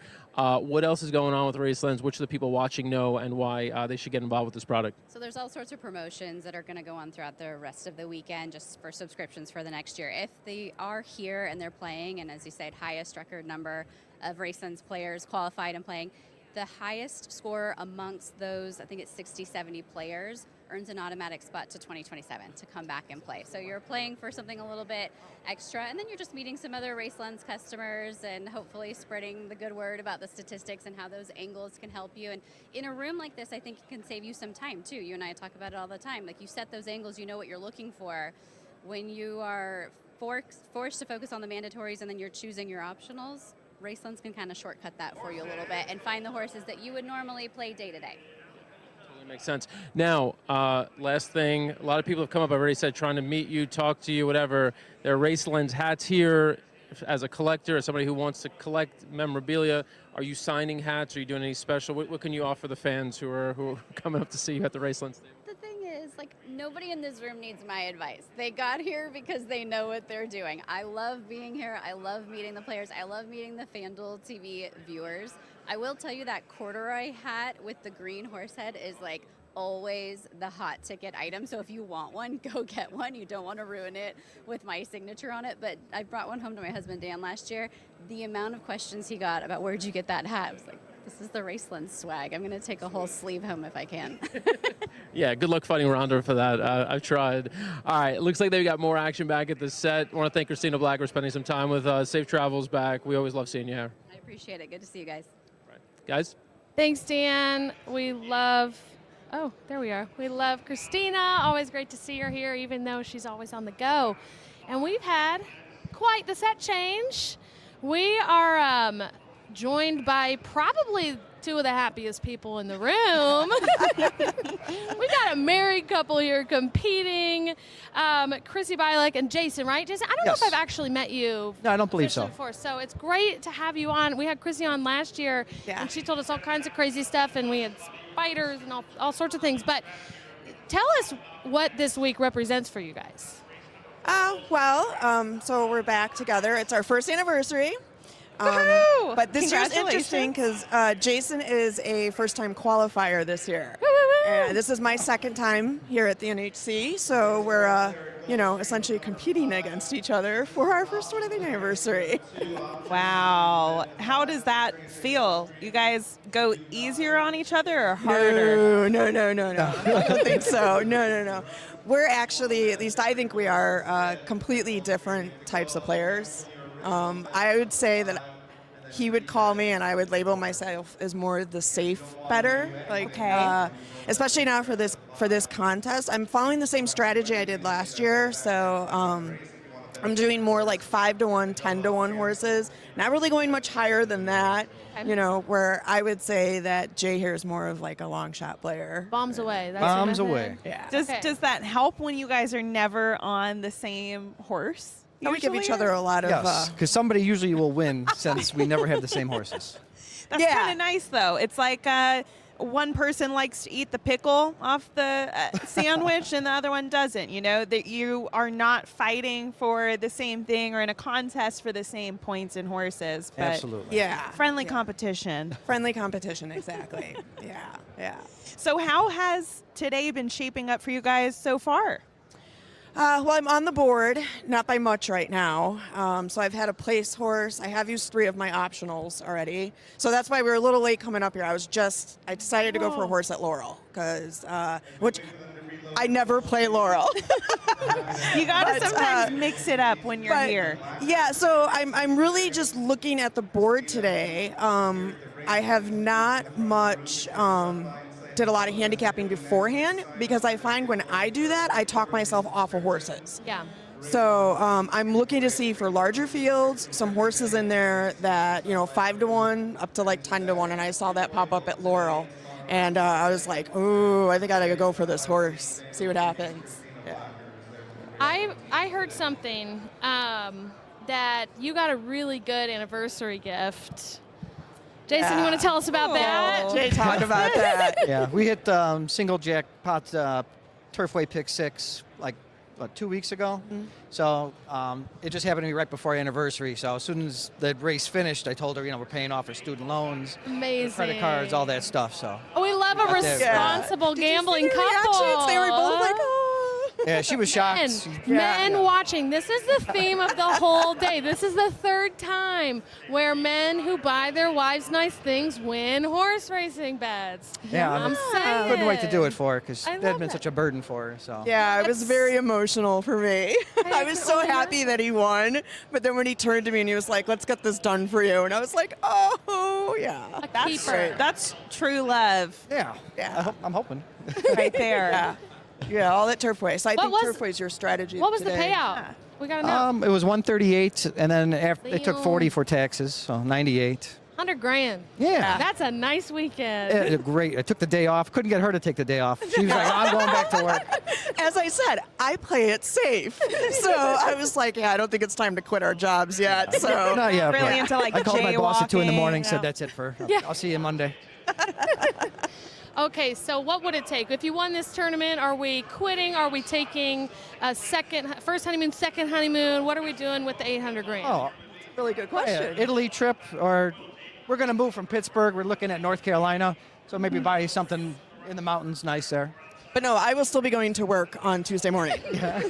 I have a big meeting that day. So. What do you do? I am an IT technician. Okay. Yeah. Do you enjoy that? I love it. I love the company I work for. I work for First Service Residential, and I love it. So I'm not missing my meeting. But when you love what you do, it's still work, but it's... Oh, yeah. For me, it's the people I work with. I absolutely adore them. So. And what do you do, Jay? I work in commercial glass, so big storefront panes of glass. Heavy stuff I don't like doing. And can't wait to quit. will gladly take any day off. Any day. Yeah, well, if he keeps winning those pick sixes, I'm okay with that. Okay, and so you said this is your first time, like, and you're different kind of players.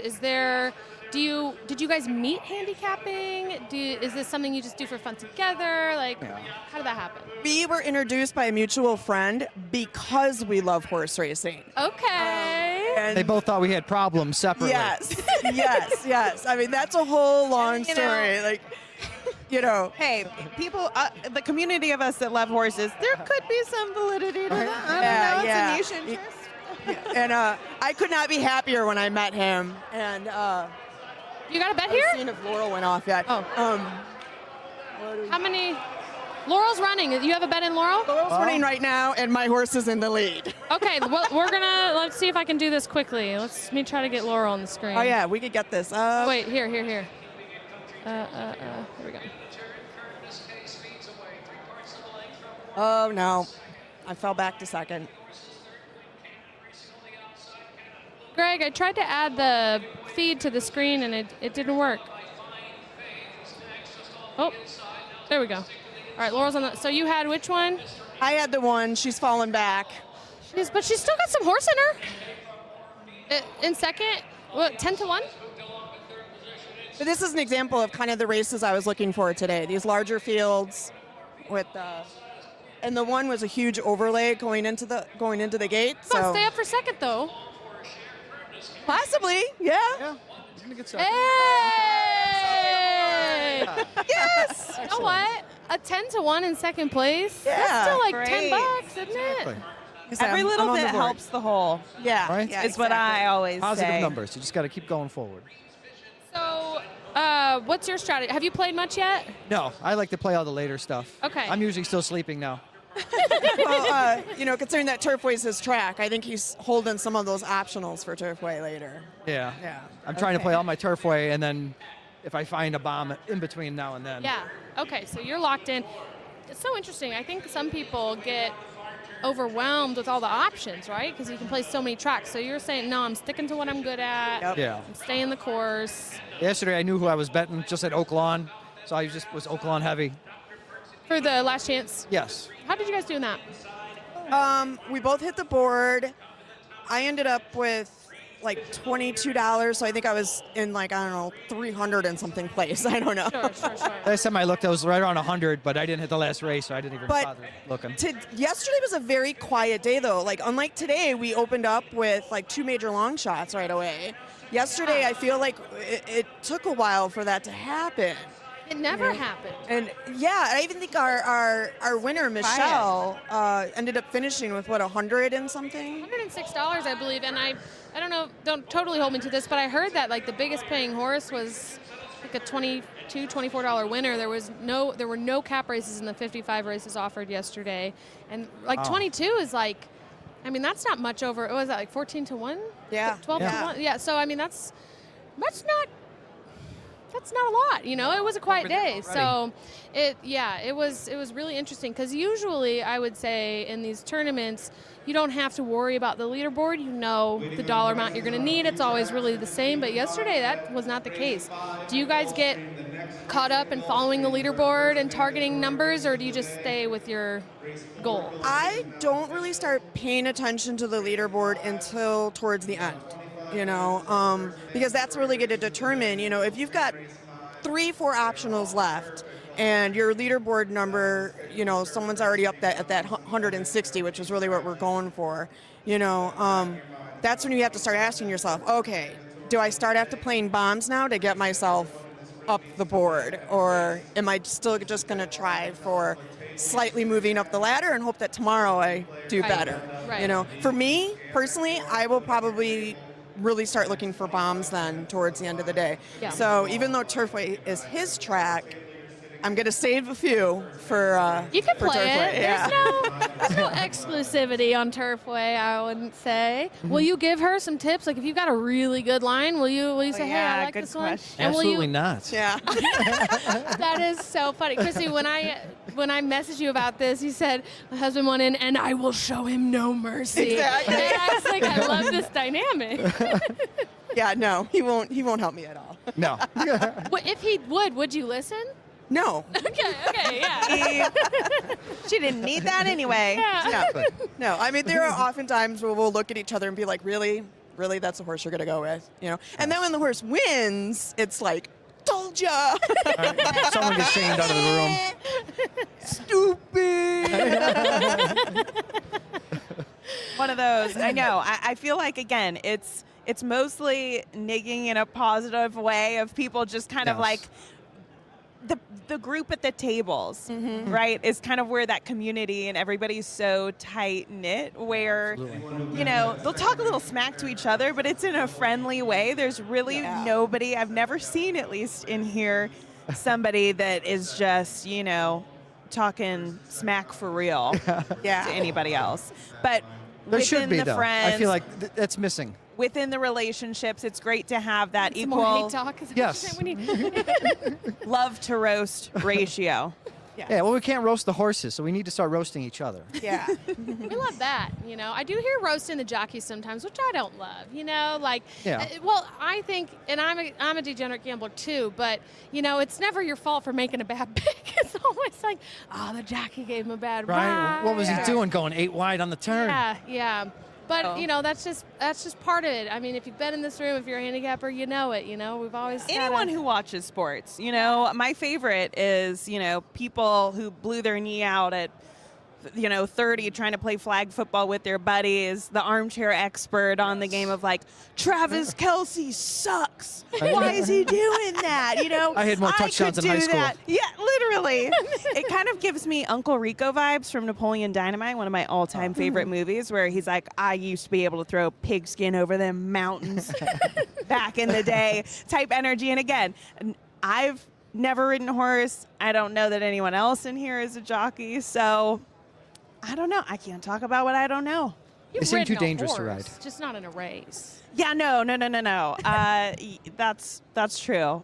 Equestrian, but not in a real race sense. Yes. I've been on a thoroughbred before, like a retired thoroughbred, and it was terrifying. Really? Yeah, because Well, tell us about even the when they're experience. retired, they still just want to go as soon as you get in the saddle, and it's like, no, I'm not ready yet. I'm not ready yet. You know. Were you in a contained I was area? in a contained arena in the beginning so that the horse and I could get used to each other, because the owner had said, you know, when you get on, he's going to be ready. Hold on to your butts. And she's like, make sure you can control him and all that stuff. And then after I felt a little bit comfortable, then she opened the barn doors so that we could go out onto the trails. But even still, he would get excited and start to run. And I'd be like, no, I'm not ready yet. I'm not ready yet. And then you start to get a little tense. The only thing I can speak of is that if a rider has anxiety or stress, horses pick up on that. Like they're very emotionally intuitive animals. And so that's maybe the only thing that they could pick up from a jockey. And you mainly see that in the really big major races like the Kentucky Derby, where, you know, that's the pinnacle for a lot of those riders. They want to make it there. And so nerves could play in under a really high stress situation. But for the most part, they're professional athletes. And they ain't new to this. They're true to this. Yeah. So they get paid the big bucks. Yeah. How to do it. Well, we know you guys are extremely busy. We don't want to take you away too long from the races. We do have a mandatory coming up. We have a mandatory coming up, yep. Oh, you know, a little bit. 15 minutes. Do you know what you're playing? Yeah, we weren't sure when we'd be up here, so I made sure that we put our bets in just in case. Okay, do you want to tell us? I went with the 10 in this one. In Gulfstream? At Gulfstream, Okay, yep. I don't think, is that a mandatory? Yeah. Is it race 5? Yeah. I don't think so. I think Gulfstream 8 is. Oaklawn 5 is a mandatory. Do I have the right sheet? Yeah. No, you have Saturday. Saturday. This is the See, third this is why time I I am- thought today was Saturday. I had somebody saying, "Can we grab drinks on Saturday?" I'm like, "Yeah, tomorrow." Like, but that was yesterday. You just made me panic a little Girl, bit, okay? I was just about to just push him off the table. Anxiety right I'm just now. joking. I'm like, Okay, so race 5 is the mandatory. So you have the 10. I have the 10. And who do you have? I went with the 6. Okay, 10 and 6. Love it. So you have a 3 to I'm 1. glad I went with the 10. So I was torn between two horses in this race. I was looking at the 3 and the 10, but I had a sneaking suspicion that the 3 was going to go off as like one of the favorites. Yeah. And as I said, that's not going to be my strategy. You know, I'm looking for 5 to 1 or higher. So my You time got is it. 6-1 right now. So I'm hoping that they stay that. Yeah. But if they don't, I can always 15 minutes is forever, and You got plenty betting of time term. to change So, it. Yeah. yes. And you got a big field there, right? Well, originally 11. Yeah. We have looks like 4 scratches, so maybe 7. I mean, that's still a decent field. Hopefully, you can keep your odds. So, awesome. Well, good luck. Thank you so much for joining us. We Happy anniversary. Happy anniversary. We love the dynamic. We hope to see you. Beating each other but Up both on the leaderboard. but both rising to the top. Yes. Amazing. Well, thank you, Alexa. Thank you Thank for you, having Rachel. us. Thank you for having us. Thank you, everyone. Okay, we're going to kick it over to Gino here in a second, but before that, I want to show something from one of our partners, Morning Line. That winning feeling is closer than ever before.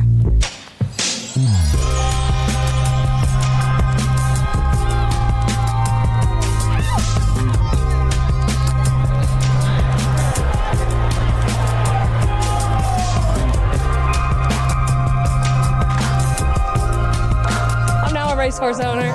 It's like a stock market for racehorses. Morningline.io. Buy, sell, trade. Own the game. There you have it. All right, Gino's standing by. We're going to kick it over to him. Gino, you've got a familiar face to me, but maybe not to everybody in the room. Tell us, who do you have? Another unofficial member of Team DRF, and I say unofficial only because he qualified on the last day to qualify, which was Sunday. Otherwise, he would have been a big member of Team DRF because he's a DRF staff member, and he's one of the guys who hears all the complaints in customer service all the time. Lonnie Goldfeder. Lonnie, how you doing today? Very good. Good day. No, I'm doing good. So talk to everybody about your experience as a handicapper. How did that begin? When did you start playing the races? Who brought you to the racetrack for the first time? I was working in California at a fair. It was at Fairplex. Pomona. Pomona, right. I use the California guy. Oh, yeah, what we have absolutely. here? Yeah, so basically I'm stuck in between these mountains with all this fog. And I'm at this bull ring of a racetrack, but I'm selling grills. And some guy comes up to me and says, how many tips for a grill? I'm saying, what are you talking about? So he basically, I said, I don't know. Two tips, I'll give you a grill. He goes, all right, I'll be back tomorrow. He comes back the next day, he gives me a horse to bet on, and I say, all right, I'll do that, and if it wins, maybe we're in business. He loses. So he comes back the next day, the horse wins, so I gave him a grill, and then I got really into it. I hung out at the bar at the racetrack and had a great time. I was about a little more than even for that meet, but it's the first time I actually bet on a horse. And so after that, I came back to New York, and I basically read every book and went to the track and thought, how come everybody else isn't doing this? I mean, granted, years later, I'm thinking, oh, I know why. It's hard. It's pretty hard. So how did that go from playing the races to then getting into contests and playing more competitively? Well, I actually didn't really play a lot of contests. I did at that time go to some tracks when they did it at Belmont, Aqueduct, Connecticut, and I played some live contests, but I really didn't get that involved. I mean, once at Aqueduct, I was real close. This was a while back, and I just changed my pick because I knew a jockey agent who said his horse couldn't lose. Turns out the pick I had won, and I would have actually won that contest. And I said after that, it's like, you got to go with your gut. You got to go with who you like, who you handicap, and just don't listen to anybody. So as we sit here now, how have you done so far? How many of your plays have you had? Where do you sit for the rest of Friday? Well, I've only played 2 races. The first horse should have shown speed. He didn't. It didn't fare well. The second horse, I bet him at 5-1, and after they left the gate, he went off at 3-1. So I'm not playing that trick anymore because I've had that happen before. But so I've only played 2, so I got like 14 left. So I'm good. I'm okay. Although I look up and there's some guy's got $100. I'm thinking, what the heck? That's the problem. There's a lot of good players here, and you can't look at the board. I think you got to stay with yourself and just go with your goals and play the horses you like. So Lonnie, you're one of the people who has one of the jobs where you're going to get a lot of emails, a lot of customers, a lot of people asking you for help, what's going on with the daily racing form. But you get an opportunity to interact with a lot of customers, and I've seen a lot of people stop by and say hello to you and thank you for helping them out. What is it like for you, the job, and tell everybody what your title is at Daily Racing Form? Well, I'm a vice president of client relations and customer service. So I've dealt with customers a long time, and you know, I know the game, I know what the customers go through, and so it's easy for me to like have, you know, their point of view, where they're coming from. And, you know, most of the questions they ask, I kind of know the answer anyway, so, you know, I can walk them through anything they need. And, you know, again, I just have a good understanding of what it is they want and need to get done. And for me, it's kind of fun, so I don't really have a problem with it. Well, I got to say, you've gotten some of those emails from me when the things aren't working or when my stuff's not going, and you are always awesome and helping me out. So I appreciate all the time, and we're going to be rooting for you, Lonnie. We wish you the best of luck here. Thanks. Another member of Team DRF, unofficial. Thanks, Gino and Lonnie. Lonnie's great. I'm sure you have emailed with him before if you're a DRF user. But we've had a set change. We've got Jason Avila, who's actually going to be staying with us, I think, pretty much the rest of the afternoon. Jason, we had you on yesterday briefly. You were competing, but today you're hosting. Yeah, hosting, not playing in the contest. I didn't make it yesterday. Neither, Close, but not close enough. But yeah, I'll get to sit with you guys, watch the action. Listen to some smart players come up here and give us some picks, hopefully. You're a smart player. We'll be giving some picks, too. We've got hot takes at the ready. I did some work. I might have a couple. We'll see. Perfect. And then Joel Funk, who was also here yesterday from Morningland.io. Joel, it's great to have you back. Thanks for having me, yeah. How's your first day of the true NHC, not Last Chance? So how is it different from yesterday? It's a great event. I mean, it's unbelievable. There's nothing like it. So it's fantastic to be here. The vibes are really, really positive in the room, and yeah, it's gonna be a great day, great couple days of racing here. You're a handicapper, right? I can handicap a little bit, yeah. Yeah. Are you really getting the itch to try to qualify next year? Yes, I have to convince my wife to come back here next year to allow me to play, but yes, I'll work on that, yeah. So we've had a theme going all day, and it's getting repeated now. Men who buy their wives nice things win in horse betting. So, I mean, you know, how is she here? She is not. She's at home with our 5 children, actually. Oh, yeah. Okay, Yes. next year, bring her. You have Get her a some- spa yes. package. Yes. Childcare and a spa package, and she'll come every year. Yeah. Some serious convincing it's going to take with 5 of them at home. So, you know, well, we can get into it later, but this is kind of how Morning Line started. So I'll have to tell that story, especially with the theme of wives today, I guess. We're here, yeah, Well, we're here for it. essentially, I think just like any man who is in this sport, you know, I wanted to buy a horse. I didn't just want to, like, you know, bet on them anymore, right? The betting she was able to handle, but I wanted to buy. And so I went home. I said, I got a great idea for an investment. And she said, what's that? I said, we're going to buy a thoroughbred. What? No, we're going to buy a horse. She's like, no, we're not buying a horse. I said, yeah, it's going to be awesome for the kids. We're going to go around and, you know, travel the world and, you know, have fun at the track and yada, yada, yada. And she's like, absolutely not. We have 5 kids to put through college. We're not buying a horse. I said, okay, well, you know what? I'll find another way to get into this game. And lo and behold, now we have 24 horses. So joke's on her a little bit, but yeah. As part of the evolution. I agree, though. Kids, it's such a fun thing to be able to bring them out to the track or meet horses. That's just an age where horses are about the coolest thing that you can see when you're a kid. I don't know if that was just me, and that was my one thing that I wished for every single year for Christmas, because I'm from Oregon. I'm from the Northwest, and so there's no horse racing there, but it doesn't mean I wasn't a horse girl, and that was, please, can I have riding lessons? Please, can I have a horse? I mean, no, they never bought me one, which I still did plenty of riding, though, but it's just a really, really fun environment. Have any of them really taken to the sport? Oh, they ask me, Daddy, when is our next horse racing? All the time, right? And so, you know, they're following them, and they're getting to know all the names on the platform. They're like, when's Taken by the Wind running? When's she's running? And what about this one and this one? So they're going to get a little treat here. We're going to take them to Hot Springs, Arkansas for spring break.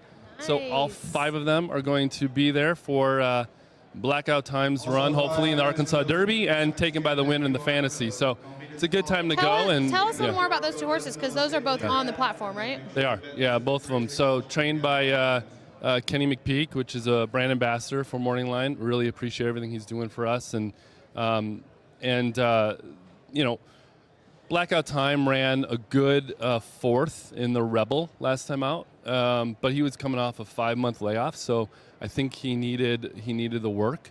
And taken by the win, you know, going into the drawing a blank now what the race was, but going into her last Oaks prep race, she was 3 for 3, and coming off the Silver Bullet Day win. So we had high hopes for her, still do, but the horse developed hiccups during the race. Oh, so little known fact, horses get a little burpy. Yeah. I asked Kenny that. after the race what happened to her, and he sends me this whole thing, like, you know, I said, wow, didn't even know that could happen. But yeah, Couldn't she just run with hiccups. That's right? true. Yeah, that messed me up. Yeah, so good, That's like- little fact there. Too much. Interesting note. I'm gonna have to put that in my. Is there something that you can do to prevent hiccups? Kenny actually said it was a dehydration issue, I guess. So More maybe a hydration. little light on the electrolytes. That is how. So my yeah. grandmother's cure for hiccups was taking 9 gulps of water, but then swallowing them all together. Like that makes sense. So everyone has their own method, and I would tell my horse to get rid of their hiccups the same way that I would, which is just drink a glass of water upside down. Oh. Just bend your head over between your front legs, horse. Drink some of this straw? water. Keep your head down while you're, drinking upside down a little bit. How? With I a straw? also, no, like you just put your mouth on the far end side of the cup, if that makes sense. Sounds like a good way to choke. When I do the rover I'm cam. trying to envision this, and I don't think I'm getting the right picture. But with my 5 kids, we just scare them. Okay. Scare them. So how I can you like scare a that. horse? Sneak up behind, but no, you're probably going to kick in the face. So not a good idea, but yeah. Well for you. Don't scare a horse. But that's how I would get rid of the hiccups with a kid, but yeah. Jason, do you have a hiccup cure? No, I was. My grandmother always told me something about the upside down thing, but I thought it was like put yourself upside down. I'm like, that makes no sense. Well, like you can only partially get yourself fully upside down. The other trick that I learned was actually I'm picturing you on an inversion. when I was. This is not. I'm not. Yeah. Basically, This is new. I just get someone hold me by the ankles. Is a slice of lime, and I learned this from a bartender when I was at the RTIP conference in Arizona back in December. A big part of that conference is everyone's going out to dinner and drinks afterwards. So the bartender, where we were waiting before we sat down for dinner, I was like, oh no, I have the hiccups. He overheard and he said, let me get something ready for you. He proceeds to take a slice of lime, add a bunch of bitters to it, and he said, just bite into this. He said, a woman requested it from me 6 years ago to cure her hiccups. And I thought, this is so weird. He's like, every single person that has the hiccups now, I give this to you and it works. And I was so skeptical. And it worked. I have no idea Was it what like instant? Yes. Wow. Let's Lime and create that bitters. concoction for horses and give it to them preemptively before the horse, especially taken by the wind so she doesn't develop it again in the fantasy. Just a little bit of lime, girl. A little bit of lime and bitters. Today's not. We're not gonna do peppermints today. We're gonna do lime and bitters. So speaking of some horses that hopefully don't have any hiccups for the sake of the contest players, the first mandatory race 1 minute away. is in 1 minute at Gulfstream Park. Is Let's this talk something about it. that Yeah, you who- guys... Who do you like, Jason? I looked at it. What's that? So if I was playing in the contest, I would avoid the favorite, the 4. She looks like the horse to beat, but she's ran 2 really good races. The last one was against a couple very good horses, so I'm more worried about her regressing at this point. And the low price, you don't want to take that in this situation because the thing with this contest and the mandatories is everybody has to play the race. So there's going to be a lot of people on the winner, no matter who it is. I would probably go to the 8 horse, Mortal Lock. I think this race goes through the 6, the 8, and the 10. I was hoping actually Mortal Lock's drifting up a little bit, but I was going with the 8 more because of the price. Just went up, actually. Yeah, she's going up, which is good. The 6, the 8, and the 10, I think will all handle the poly. The 10's the first time on poly, but the 6 and the 8 have run on poly before, and they handle it just fine, and they have good numbers. The 8, the question mark is the sprint. I think she has enough speed to be close. So I'm expecting a stalking trip and maybe strong enough finish to get up. At 7-1 would be nice. I kind of like this 7. Run one time, ran really well, big speed figure. Run one time, again, playing into the names. That's one of the frequent calls that you'll hear people reading. One time! No, his name's Waystar, but he's run one time. You're not wrong, Rachel. Again, this is when what's I so say great about racing, though, right? Look at 4 of us. There's like 5 different opinions. Yeah.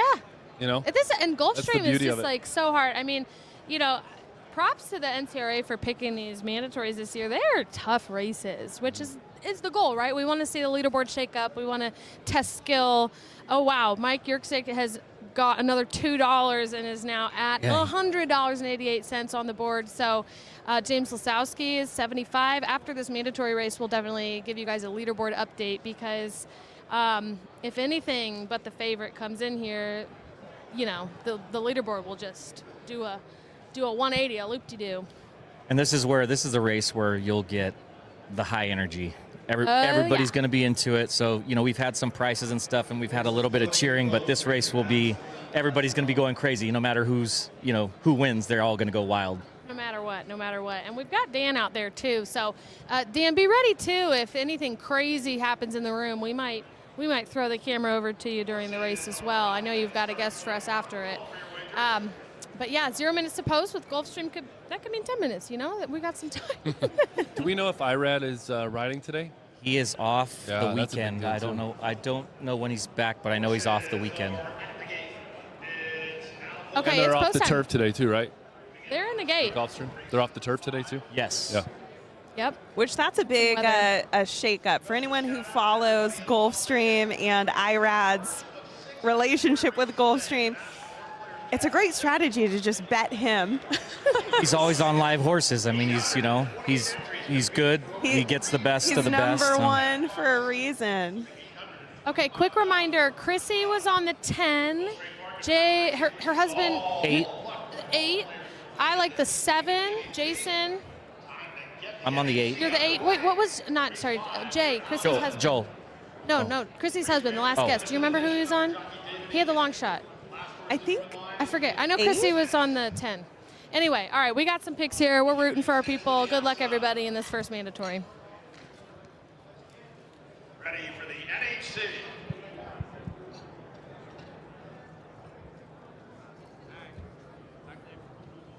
NHC 2026 underway with race 5 at Gulfstream. On the far outside, make it make sense. Quick to begin with Mortal Lock away in second. Hold between horses as Copper goes to the outside. Waystar. Between horses limited edition along the rail is word on the street. Here the trailer is limited edition along the rail is word on the street. Around the first turn they go. Make it make sense. On top of length of the corner. Turn they go. To the outside and Mortal Lock now second. Limited edition is an in-hand third. The center of the racetrack is Waystar toward the rail is word on the street. Back to the outside as Copper goes second last, and the trailer is Love 'em. Back to the outside as Copper goes second seconds flat in the opening quarter, less than 5 furlongs to run. Jockey Joel Rosario trying to harness the speed of Make It Make Sense, who leads by about a half a length. Mortal Lock is there second. Patient in third is Limited Edition as the public pick. Out the center is Waystar toward the inside word on the street. Then Love 'em or Liam, and the trailer is Copper Ghost. They went the half in 47-4. They put on some speed in the second quarter, and they swing to the far turn. Mortal Lock up to have a crack at Make It Make Sense. Angled to the clear for a bit is Limited Edition into third. Waystar now fourth. At the rail, Love 'em or Liam. He's racing fifth, but on the improve. The others have to giddy up and giddy up soon as they round the far turn. Dropping back, Make It Make Sense. Up to challenge for the lead, Limited Edition. Right back at him is Mortal Lock, and into the clear comes Love 'em or Liam for a stretch bid.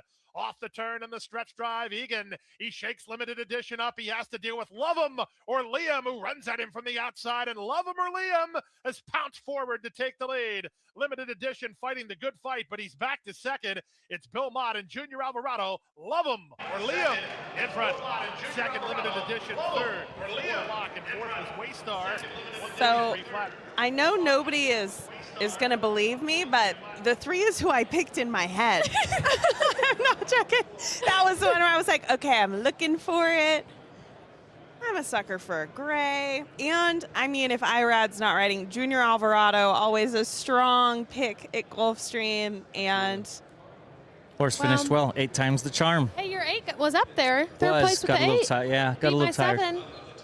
Well, we're not going to see. You didn't hear a ton of screaming. I mean, it was a 3-1 over the favorite, so probably actually won't have a ton of leaderboard shifts. I'm sure some people played that horse. Every horse was covered in that race when you have 800 entries, but you know, no earth-shattering results there. So we'll still put the leaderboard up for you guys once it refreshes and we can get an update. Joel, we're going to throw it to Dan here in a second, but before we do that, any last things about Morning Line, what you want to let people know, what offers you have for NHC contestants to get involved in Morning Line? Yeah, absolutely. So just as a nutshell, right, Morning Line's just a stock market for horse races. So you can get involved. It's easy. It's open for everybody now. Go to morningline.io, set up an account, and start, owning racehorses. We've got a lot of great options out there, from Derby contender, Blackout Time, to Oaks contender, Taken by the Wind. Got a bunch of really exciting 2-year-olds coming on the platform. Just uploaded minted 3 different ones yesterday. Maxfield Colt. Got a really cool one called Malachi Miracle. So I don't know if there's any University of Kentucky fans out there. So Malachi Moreno made a Hail Mary shot against LSU not long ago. Yep. And Kenny, big fan of the UK Wildcats, decided to name a horse after him. So we've got Malachi Moreno, or Malachi Miracle on the platform available. And you can go to morningline.io, sign up for an account. It's very easy, but that's about it. Awesome. Well, thanks so much. We'll be seeing you some more this weekend, and tomorrow I think we're going to come to you. If you are in the room and you're watching, they've got a booth in the back corner, so go check them out. Dan, what do you got for us? You've got somebody standing by. Many bodies here, and what I wanted to try to capture here was, like, we're showing you what's going on inside this room. That's one thing. The real story is what happens once this is done every day, once we hit the casino floor. And so some people, I mean, a couple of these people you already know. Ron, you already know. You wouldn't believe some of the debauchery. Some of these people I just met yesterday step in here. First of all, you're the 2 main antagonists here, protagonist, antagonist. I want you guys both to talk, introduce yourself, and then, no, go ahead. Introduce yourself. Ryan Petruniak. I'm Noah. I was actually on the desk last year, but had the backwards hat, long hair, so you probably don't recognize me. Well, so I did recognize him. The one person who was not buying any of his story was the pit boss last night at the blackjack table, who asked him for his ID, and then what happened? So my ID's been expired for like 8 days now.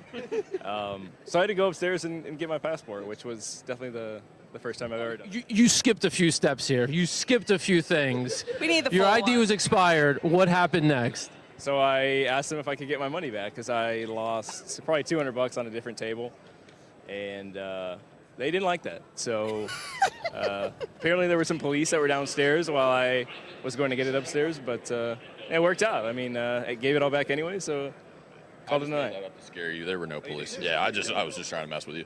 Fifth table of the night too. This is the 5th table before he finally got caught, and then he got in some trouble. Yeah, And it was also, bad. when he went to get his passport, he ran off like he just robbed a bank. Like, he ran off like a guilty person runs off. Yeah, like the legs kicking really high in the back. It was something. So he runs off in a guilty way to get his passport. We plot with the dealer to scare him when he gets back, to say the police are coming. And then ultimately, you start playing. And then what happens when you started playing? So I actually did pretty well. I mean, we made a pretty good comeback. I know once we finally got his ass out of there, we had some good luck. It was us 3 that were doing pretty well for a while, so I was kind of clawing my way back. Gave some at the first table, gave away some of the craps table.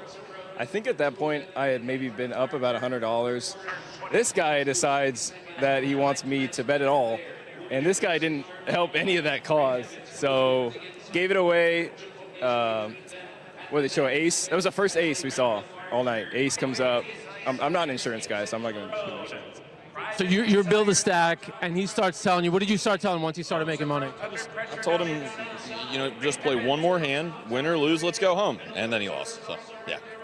not only did he lose, dealer got blackjack. The dealer got blackjack. It wasn't even a thrill. So You're a spectacular friend. It's awesome. All right, we have like I said, the two of them we know. We saw you last year. We don't really know you that much. What's your story? How did you get involved in this crew? I grew up going to Saratoga every summer. Absolutely love racing. Got a little more involved in tournaments 2-3 years ago. I'm more of a live money guy. I don't play a lot of the $2 win plays, so I'm very out of my element here, but it's a chance to win a bunch of money, so we're going to give it a go. Let's try it. It's your first time here at the NTRA? No, last year was my first time, and I actually met these guys last year here. It's where I met all these guys, so yeah. So, yep. At the blackjack table, that's where it'll go. Also, another guy I want to introduce we haven't met before here. Go ahead and introduce yourself and tell us where people can catch some of the content you're doing. Appreciate it. Kyle Roscoe. I do my work over on the HHH Racing Podcast. It's the best show on there because it's the two things we all love to do. It's betting and boozing. So every Wednesday night we always put out shows. It's one of those preview handicapping shows that we all do. All right. And I didn't see you at the blackjack table last night. Is that because you were sleeping, or you're just smarter than this? No, sleeping is definitely not the case. Too early. Yeah, too early. I unfortunately didn't arrive till 12:40 last night. I got a little delayed and didn't get in last night. They stayed up for me, which was nice, and then right when I got there, they were gone. Immediately gone. Tell them what time to bed. I was getting there. One thing I ended up playing $100 baccarat until about 5:30 last night. So. By far way out of my comfort zone, but you can blame the littlest Mastari brother for that one. All right, so what was the net at the end of the night? Up, down? Up pretty good. Not me. There's a couple other people that are a part of the group, which lots of yellow chips flying everywhere. I saw a guy cash out for 5 chocolate chips for $25,000. I finished up about 1.3K after that. So having a 2:30 to 5:30 a.m. baccarat session, walking out over 1,000, that's always a good start. Let's not play blackjack ever again, Dan. We got to go play baccarat tonight with Kyle. That sounds good. Rachel, Alexa, what do you guys want to play? Oh, what was it? Chocolate chips. Bubble crap? I heard chocolate chips. So Alexa said I heard chocolate chips. That's I all heard I'm there's interested in. I heard there's a cookie dough truck. Cookie dough truck? Yeah, I heard there's a cookie dough So we've already truck moved off of gambling. We're not near even gambling. the Ferris wheel that's famous. So chocolate chips is where I'm at. Oh my God, the Titanic. Ryan said talk about the Titanic. Dude, we have. Oh, you have? Okay, we we've missed that. talked how we were all sunk with the Titanic we were all last sunk, night. but jeez. Okay. Yeah, all right, wait. it was big. No, Dan, I made a point to say am how... I cut off yet, or am I still talking? No, you're still talking. All right. What You can be lessons cut off. did you learn last night? Don't listen to Ryan Petruniak. You're going to lose all of your money. Do, whatever he says, do the opposite. If he says bet the 5, you bet the other favorite in the race. That's the plan for today. We're going to do the opposite of what Ryan says. All right, and I think the consensus is here. Ryan's going to push me on this, but you're one of the better handicappers in this room, right? Right? We're gonna okay. All right. Well, I'm gonna put you on the spot now. Give our viewers something. Do you have anything off the top of your head? They can play. Oh, he's like, you didn't prepare. Oh, yeah. Let him look. Because he's got it all in the notes here. So we're gonna get some tips. Because I see you guys asking everybody on the set for their tips, and I see. I'll come back to you. Okay. All right. Well, he'll maybe pop on set later.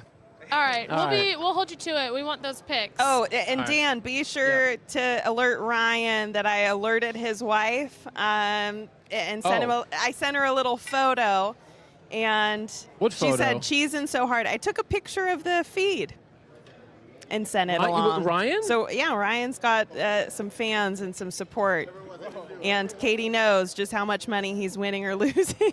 Oh God, yeah, they're tracking you, man. They're putting stuff out on everywhere on you. So, yeah. All right. All right, thanks, guys. We're gonna come back to you for those picks, or you'll come up to the stream and give us some juicy selections. But in the meantime, we've got Catherine Flowers here from the TAA. Hello. Hi, how are you doing? I'm having a great day so far. How are you all? I mean, how can we complain? We're here at NHC. We've got a bountiful lunch buffet laid out. So again, if you guys happen to hear any clinking in the background, it's lunch hour. And everybody's got to stay fueled up, ready to go. How's everything been going over at the TAA table? It's fantastic. We're off to a great start. We're so glad to be back here again for another year as the official charity partner of NHC. This year, very exciting. NTRA is matching all donations made at the table this weekend up to $5,000.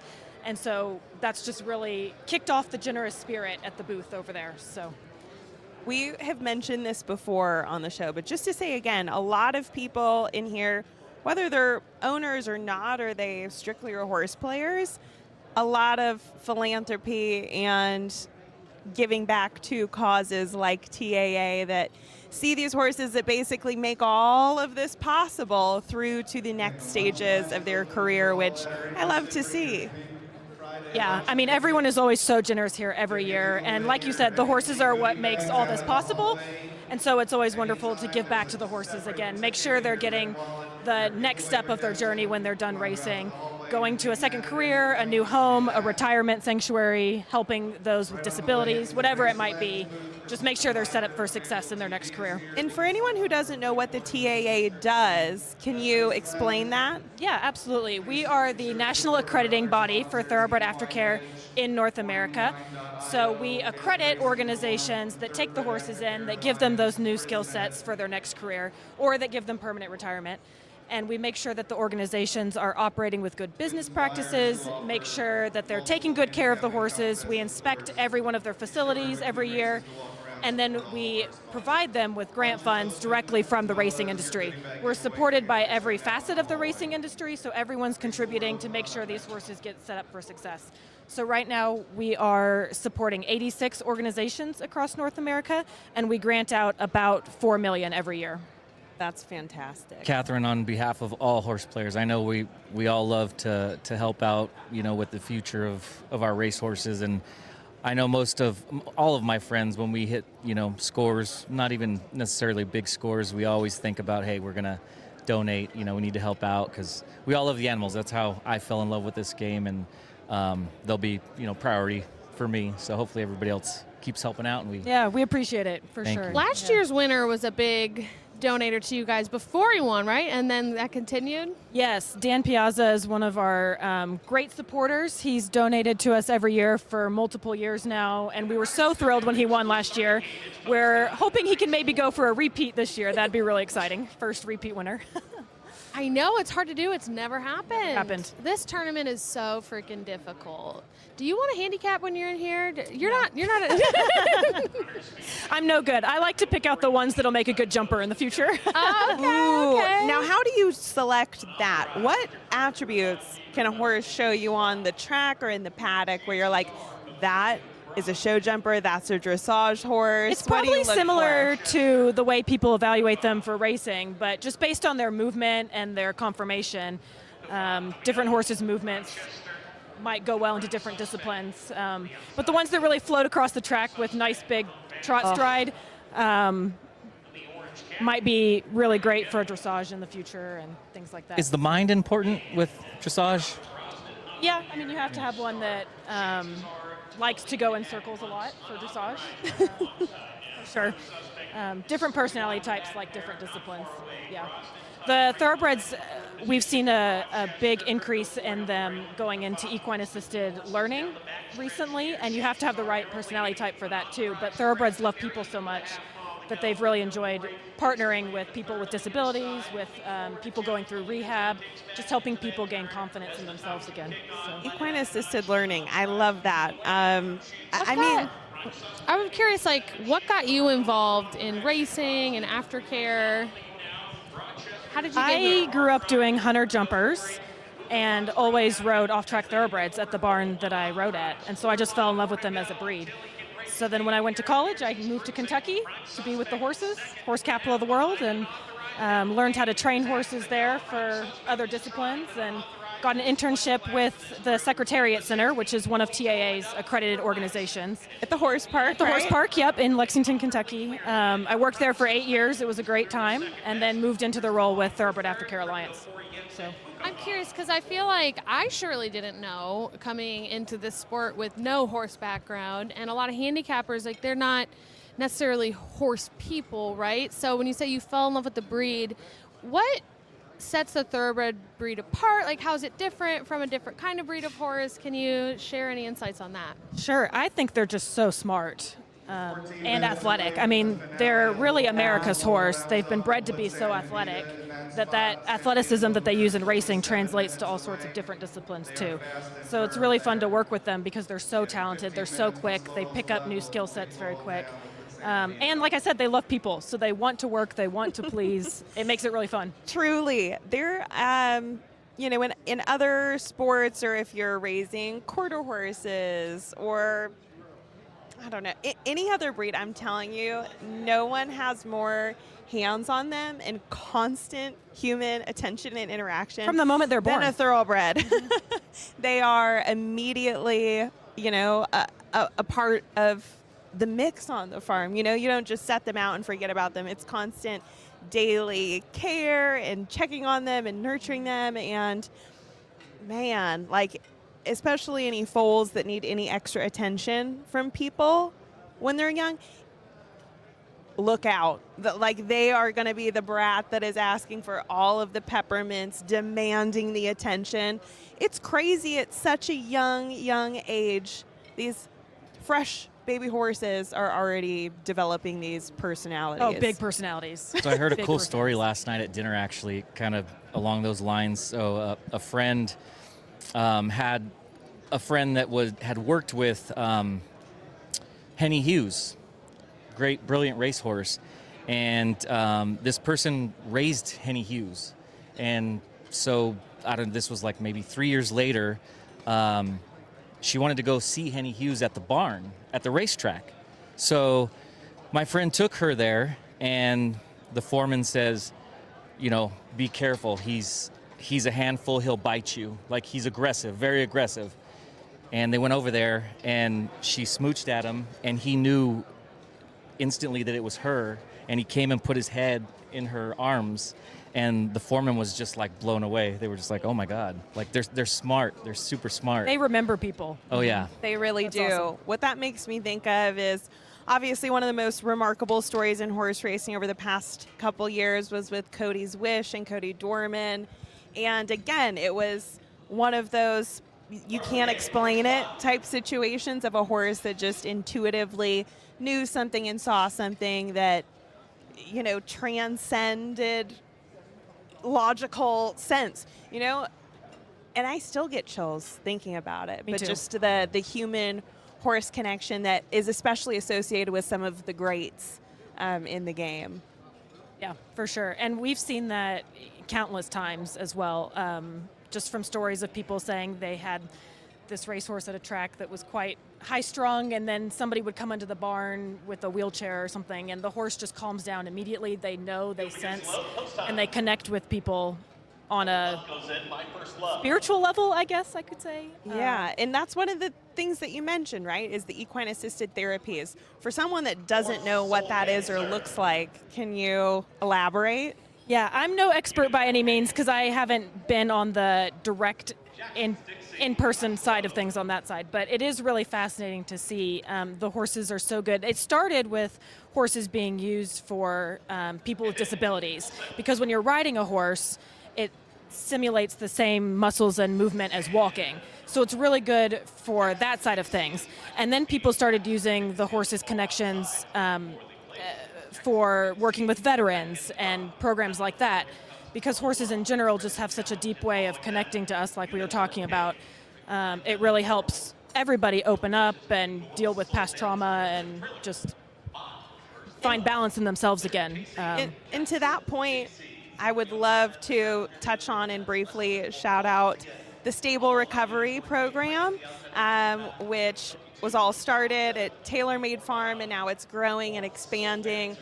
We were really, really lucky to be trusted with telling some of those stories last year, but it's a program for people in addiction recovery where you re-enter society, and basically the program is you are working hands-on with horses, and you're in a community of other people that are going through the exact same recovery process as you.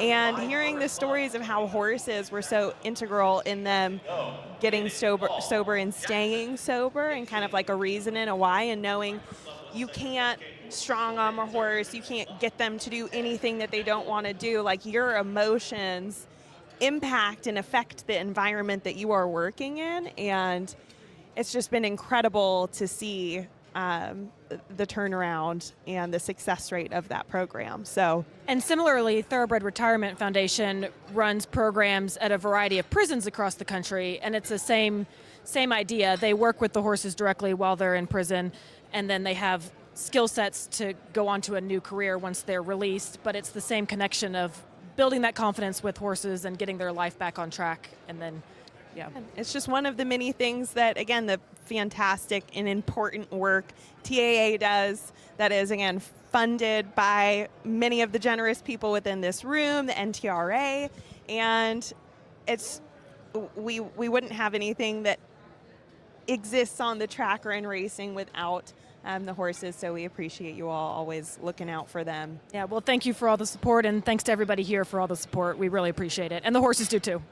Well, thank you, Catherine. We really appreciate you coming on and talking about it. I'm going to put this graphic up one more time. Remember, the NTRA is matching donations up to $5,000 this weekend, so if you win and you want to be generous with your winnings, if you just want to be generous anyway. Or if you want to change your luck, come make a donation and the horses will bring you some good luck. There we go. I like the sound of that. Hell good yeah. Juju, Great idea. Good karma. Good karma. That's the theme of the weekend. Buy your wives nice things and donate back to the horses and you will win $825,000 guaranteed. Thank you so much, Catherine. We appreciate you joining us. Thank you. All right, we'll see you soon. Catherine. Man.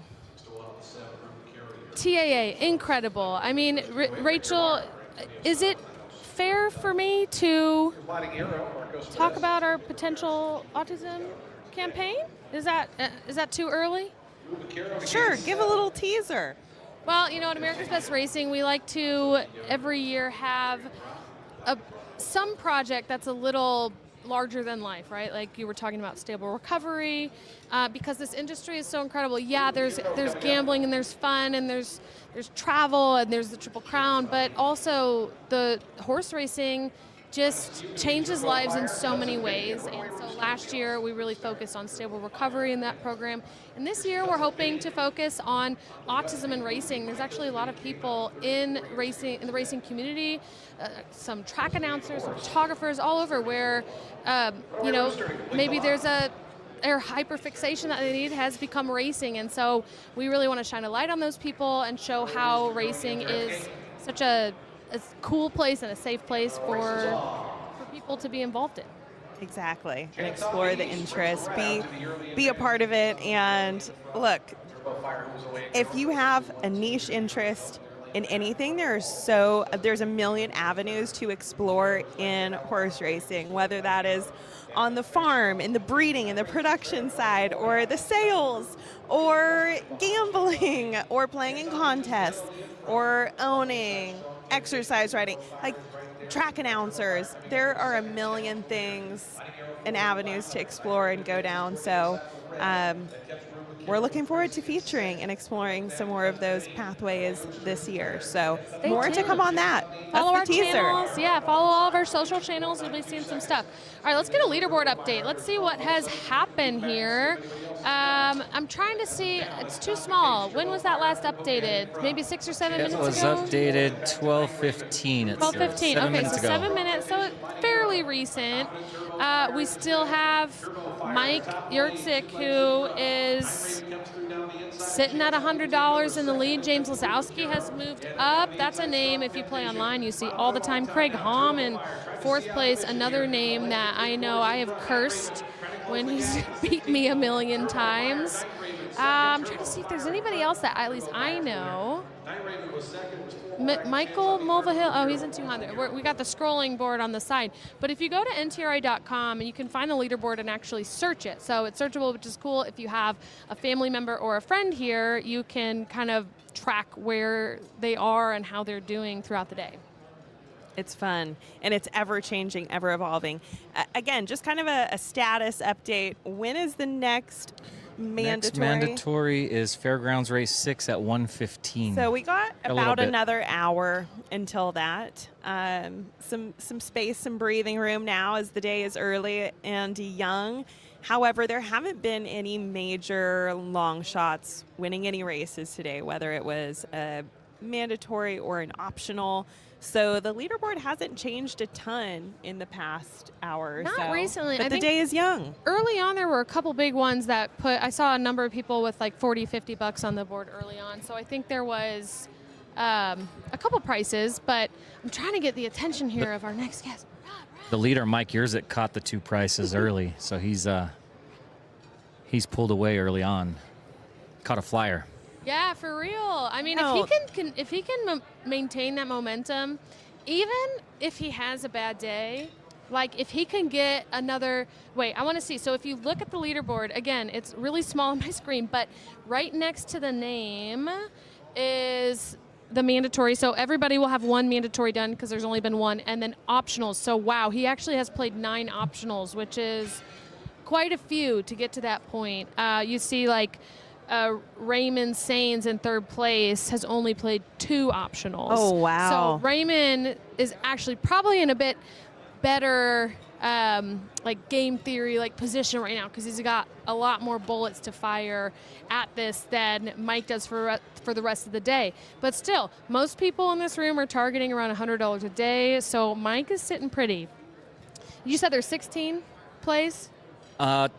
Today there are... I need to brush up on these rules. Right now. Today it's 6 mandatory, 10 optional, so yeah, 16. 10 optionals. Okay, so Mike's got 1 more optional to play as opposed to Raymond's 8. And then he's got, the 5 remaining mandatories.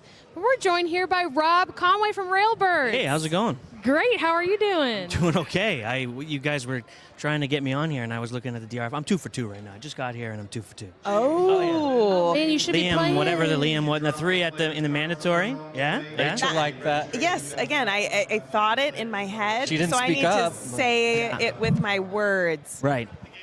That's the way to do it. It's better to bring it up after, because then if you don't win, you don't have to do it at all. So the main time that I feel like I really finessed and developed an angle in horse racing is long ago. One of my first jobs in racing was as the communications department intern for Keeneland. And the press box there is phenomenal. You can open up the windows and look down onto the track. And I was there attending the races every single day. Really had a great view of all of the horses in the post parade. And just for fun and for my own learning curve, I would pick my horses quietly. Of course, would never bet them. Also because I was like 22 and I had no spare change for any of that. And a lot of the times, I'm not going to lie, I developed a little angle, and it was purely physical handicapping. Like at that point in time, I did not know anything about reading programs. But again, with my equestrian background, I'm like, okay, that horse is relaxed or calm or I don't know. But it's really hard to get that point of view on TV as effectively because the cameras kind of move around between horse to horse. So again, I think that when it's in person, I have the time to really notice. That helps. What are you looking for? I think relaxed but alert. I don't like to see a lot of lather. Yeah. I don't like to see little tiny steps because then also that's burning up essential Nervous energy. You got your fast twitch and your slow twitch muscle fibers. If I'm calling back upon my equine exercise physiology knowledge, which is a real class that I took at Oregon State. So I just don't want to see any horses expending too much energy, and also the stride length. I love a step, and this is a lot of what people look for at the sales too, is when that back foot fall exceeds the front foot fall and kind of the divot that it leaves behind. So I don't know. I've been saying this for years. I'm just vibes. And you would like that in the 3 on the Gulfstream? Was that because? Yeah, I did, and it was a gray, so Yeah, well, there you it go. was pretty.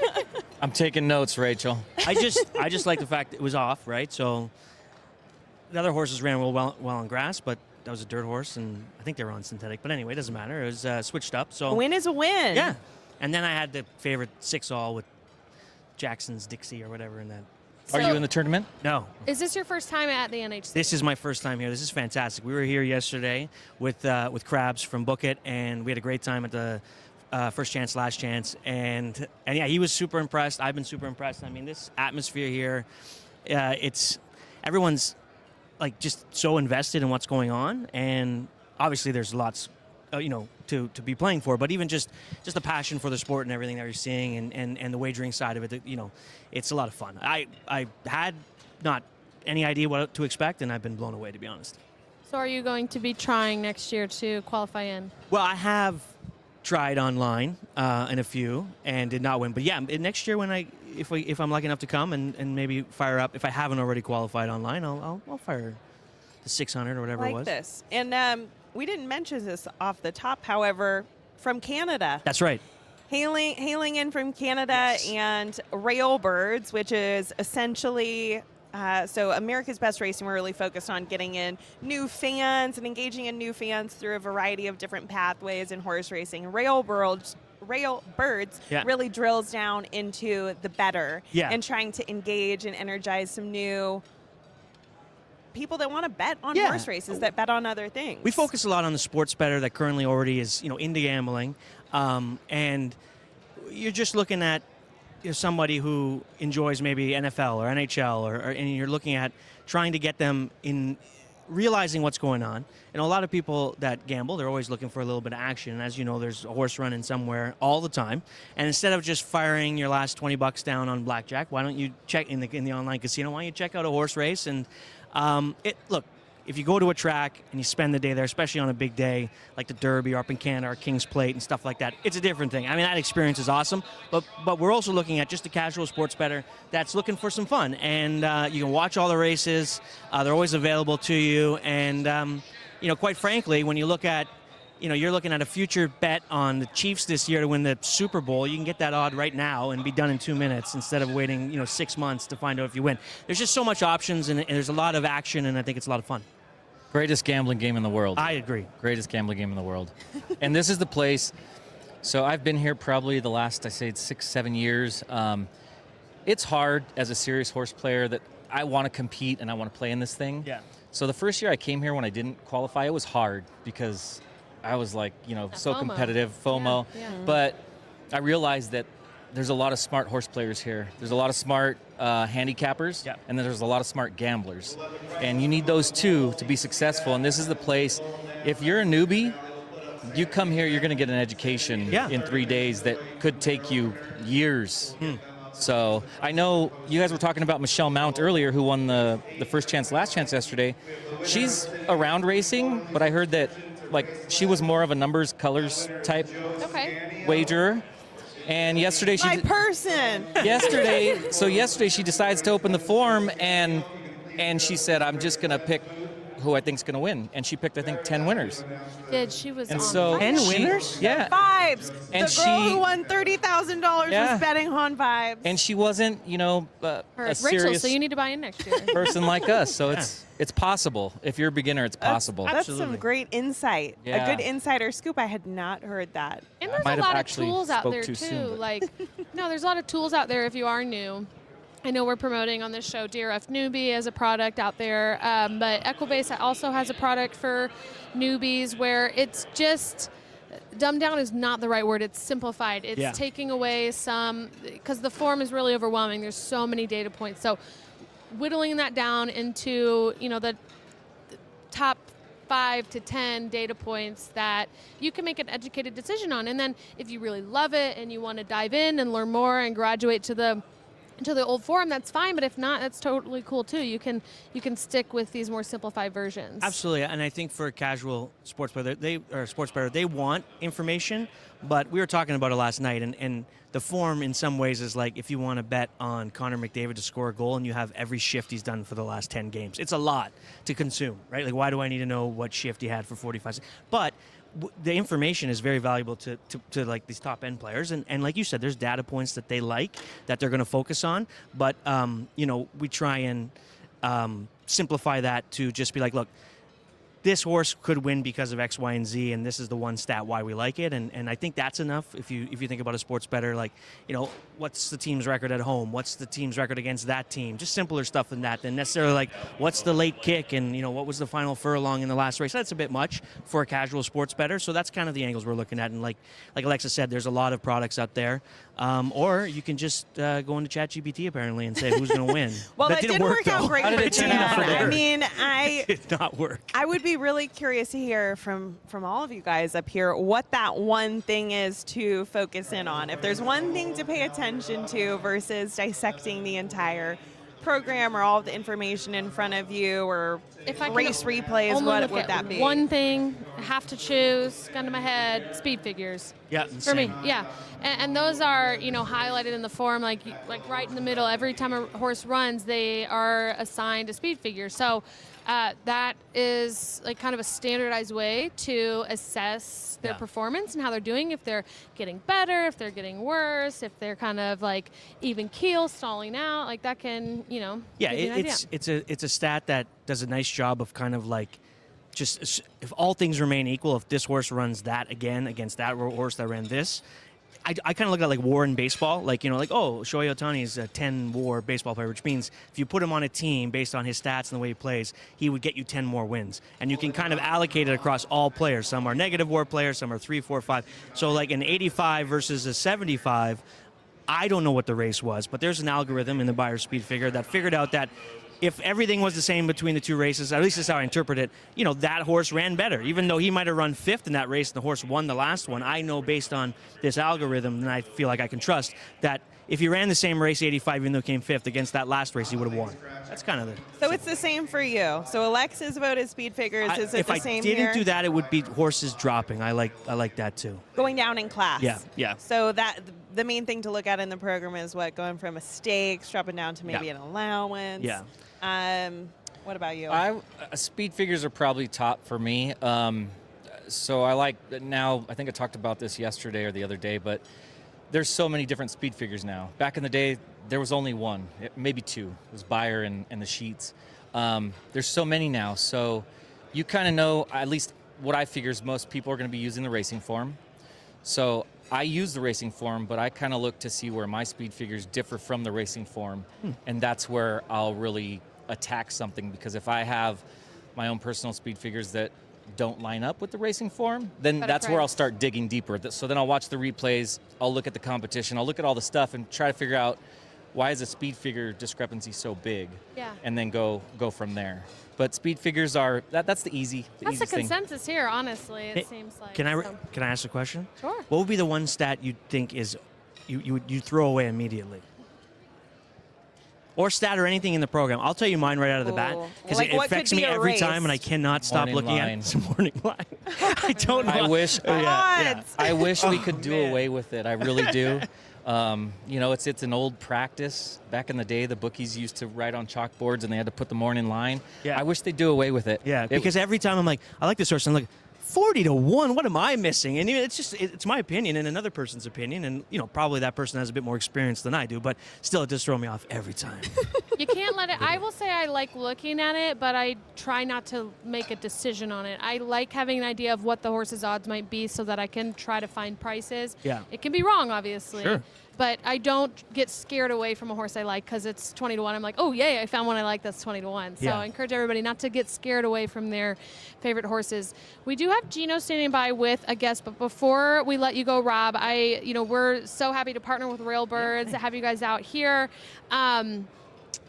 You're, like Rachel said, kind of doing what we're doing, but more betting focused. Sure. Let the audience know where they can find you, where they can follow you to keep track of what you're doing. Yeah, thanks. We're on Instagram and X at MyRailbirds, and if you're looking for, as well as TikTok, if you're looking for just some fun content, that's around sports betting. We try and correlate the two, whether it's like, one example would have been Travis Kelce owns a horse up at Woodbine and Swift Delivery, and Swift Delivery was running, and we said, what's more likely, Travis Kelce anytime touchdown or Swift Delivery winning? And it was like plus 300 versus like plus 200.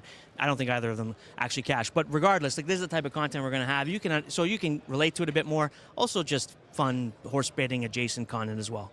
Awesome. Yeah. Thanks so Thanks so much. Rob. This has been awesome. I really appreciate America's Best Racing for having us and working with Crabs yesterday. We had a great time. Yeah, it was awesome. We'll do it again. All right. Run it back. Run it Finger back. up. And good Thanks, luck. Rob. Hopefully the Everybody- 2 wins keeps on rolling. who's the keep third it one? going. I Who's don't the even third know. one? I don't know. I was in the DRF over there, and then you guys Shoot me a like. text. Shoot me a text when you got another winner. Okay, will but do. Gino, you got Team DRF. This is Rick Broth. I recognize him. How's it going? Like the soup, baby. Rick Broth is here, Team DRF, and he's going to talk to us a little bit about his experience as a contest player and as a horse player. Rick, how did you get involved in all this? I grew up in Cleveland. My dad was a degenerate horse player at Thistledown, and that's when it started. So we have you as one of our Team DRF members. How long have you been using the DRF and reading the Daily Racing Form? My whole life. We used to sneak into Thistledown and wait for a guy to give it to us for free because I couldn't afford it.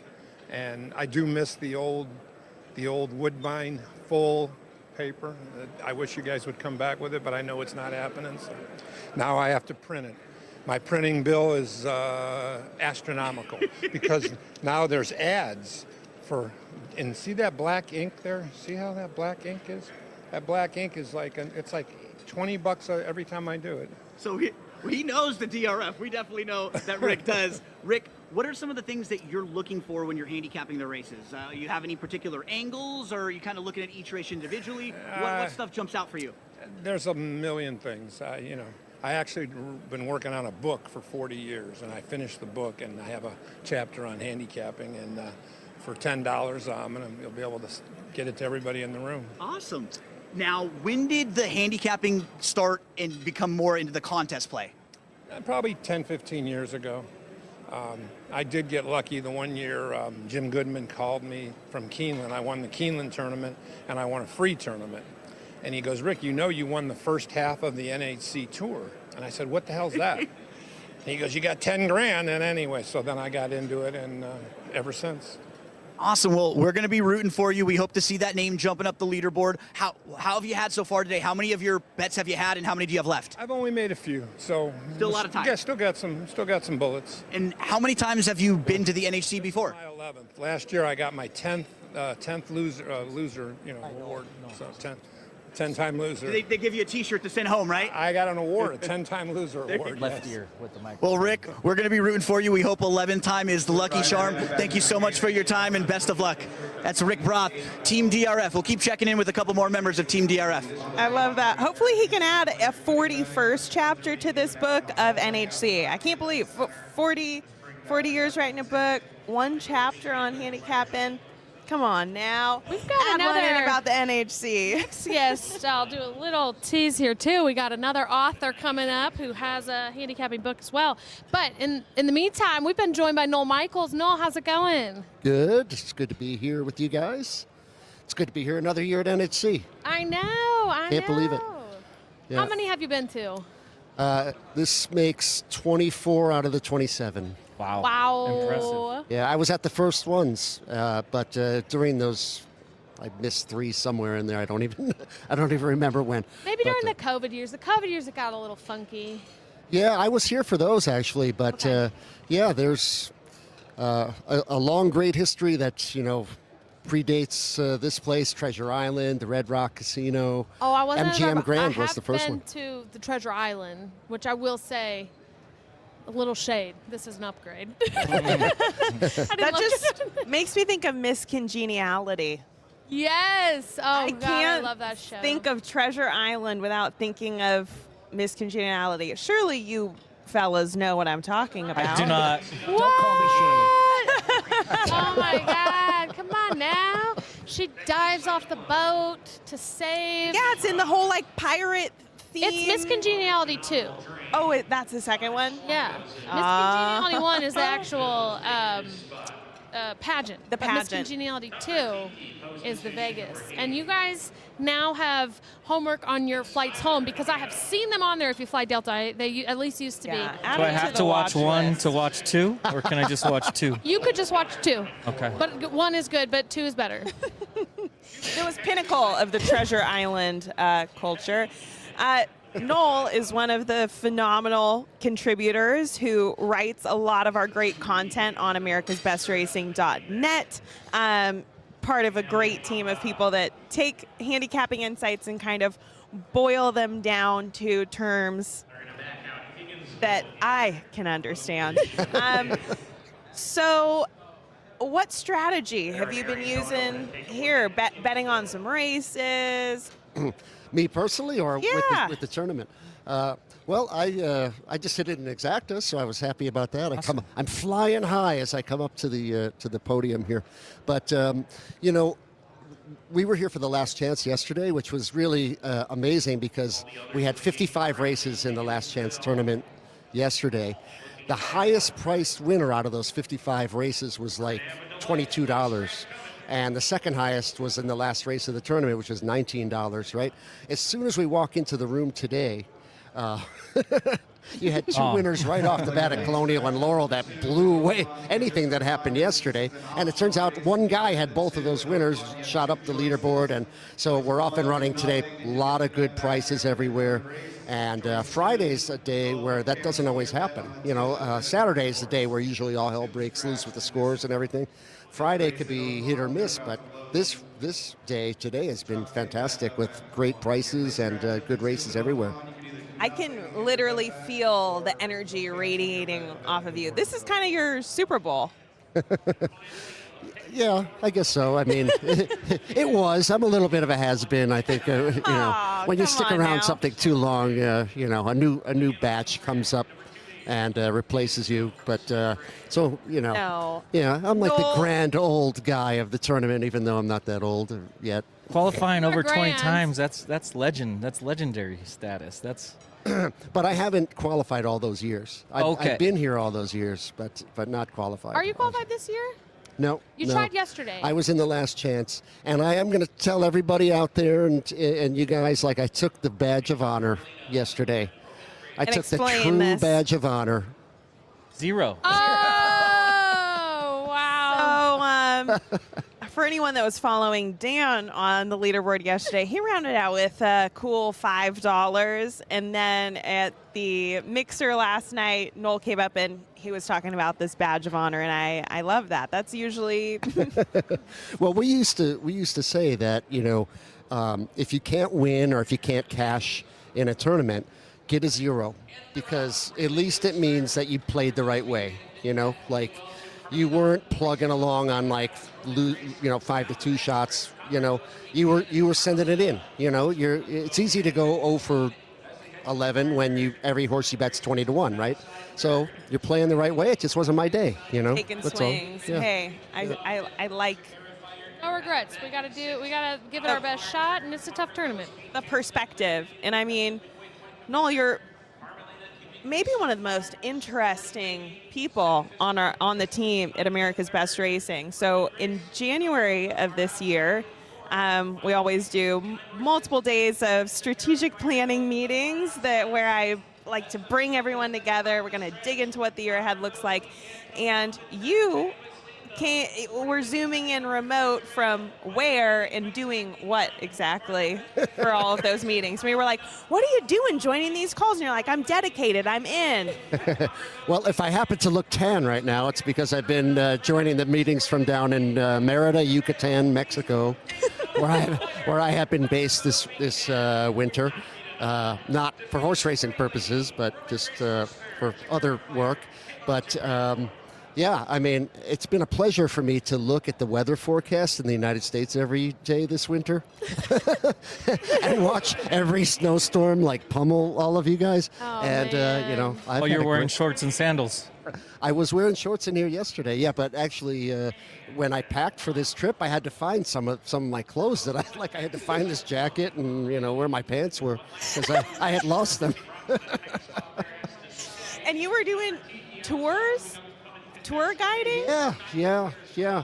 So, like where I am in Mexico, there's things like Chichen Itza, which is the Mayan ruins and stuff like that, and there's beaches everywhere. So I've been touring around that part of Mexico with tourists. That is so awesome. I've never been to Chichen Itza. Either. I want to go. Let's all go next year. Let's make it a work trip where we all go and get a You tour. guys are all welcome, and I'll get you around from A to B. Okay. I like Gonna that. give us the tour.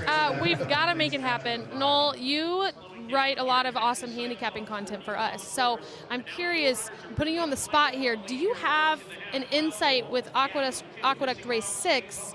It's post time. Oh. And this is the mandatory? No, it's No? not. Yeah. It's just, race coming up here. We've got a 6-horse field. There is a heavy favorite on the 6. But I figure we haven't shown a race for a while. We should put a race up. I thought there would be an opportunity for the 1 horse asleep at 8 to knock off the favorite. If any of them could, I think my pick for that would be the 1 asleep at 8. And 7-1 odds right now going into the gate is pretty decent. Yeah, I'll say. That's almost the kind of the mid shot in the race, right? You got the Yeah. I don't see a lot of speed, and the horse really ran a good effort last time, going 6.5, and just came up a little bit short. But at 6, I think, without other speed in the race, I think the horse has a shot. All right, there we go. We heard it here. So we're going to be rooting for the 1 here. Oaklawn Race 5 just finished. I heard some yelling, but it kind of tapered off. So let's see, the 5-1 at 5-1. That's nice. And then the 3 in second place at 3-1. So 5-1 pays you around $18 or so in this tournament. So it's a pretty good leaderboard move. Again, if you look at the leaderboard, you can see arrows up and down. It shows you like at each refresh how many people moved up, how many people have now passed you, and makes it a little more exciting when you see you jumped up 300 positions with your $30 horse, something like that. So, Jason, did you look at this race at Aqueduct? I looked, but the horse I liked got scratched. I was on the 5. I think the 6 is going to be hard to go through. Nothing exciting at 1-2. This is a race I would watch. I'll root for Noel. Yeah. And by watch, you mean you would not bet on it? Correct. Yeah, I would not be betting. We need a duck pick for this race. Oh. Noel, have you seen the lazy duck river over there where you pick a duckling, a No, little rubber no. ducky, and it has a number on it, and then No, but that's my kind of, activity. I would like Strategy. to participate in. Where is this Went out lazy of there and river? it was a winner. It's by the palm tree. Oh, as Are soon we as I gambling head on off these this, ducks? I'm heading right over there. Yeah, Dan gambled and lost some money, and we tore the ticket up. Here it is, right here. Oh, Evidence. proof. Shattered dreams. Next year, I'm Duck committed. dive. I want something right here. A lazy river. Lazy river on sat. I wouldn't With the rubber mind, ducks? With rubber ducks. floating down a lazy river. Let's actually just install one in here in the building. Let's just stream from the pool. Well, I think that some you guys should come casinos down here to in Mexico. Vegas I'll do. find you a lazy river down there. Are there cenotes in your There region? are. See, I didn't bring up the cenotes because I didn't know if you were aware of what those are. I'm about the Very cool. cenotes. Very yeah, cool. yeah. It's a fantastic feature of the Yucatan Peninsula. Underground swimming holes with fresh water. And so it's essentially you're going down into caves with stalagmites and stalactites and everything, and you're swimming in these underground worlds essentially down there. And it's they range from very rustic, like out in the jungle, or kind of touristy, but it's a great pastime for I that. went to my first cenote this last spring when I was in Mexico for the first time near Cancun, and it was awesome. But I'm very frequently a solo traveler, and I don't usually do tours because I like to wander and mosey, and if I am at a place where I just want to spend 4 hours there, like I want to stay. But I was on a tour, and the cenote was so cool, and I really wish I could have spent more time there. So if we come, we're going to be posting up at that cenote for a while because they're so cool. There were like lily pads, and It's just they're crystal clear is the main thing that stands out. That is the purest water you'll ever see. Yeah, because it filters down through the limestone and everything as it flows underground, and just crystal clear. You can I was see just surprised meters there were down. fish. Like, how did the fish get there? Yeah, there are small fish in there. People don't realize, but they're harmless fish. Although I think there was a horror movie once where there was like a giant man-eating alligator no, living don't in get one me of those. started. Don't ruin it for Rachel. I used to be genuinely terrified, and still sometimes will get weird, intrusive thoughts about like sharks appearing in Ocean. swimming pools. Oh. So the first scary movie I ever saw was with my older cousins, and it was, I think, Blue. was what it was called, and it was sharks that like take over this research facility, Blue Ocean, or gosh, what's it called? I don't know. I gotta Google this and get it right. But I was Deep Blue Sea from JD. Thank you.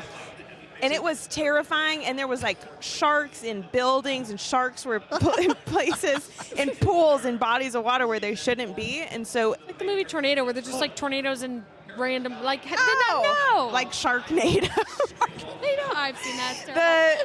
Oh gosh. So guys, my one horse has packed it in. Oh no. Yeah, I knew I was in trouble because the horse didn't get the clear Got a lead. So 21 to 1 shot on the lead. 21 to 1 loose on the lead. Not quite loose on the lead. Look at this. 6 is going to go by. Oh man. If that yeah, 21 there to we 1 go. can hang on to second, that's still a decent place price. Oh, But he's 4 got is some moving.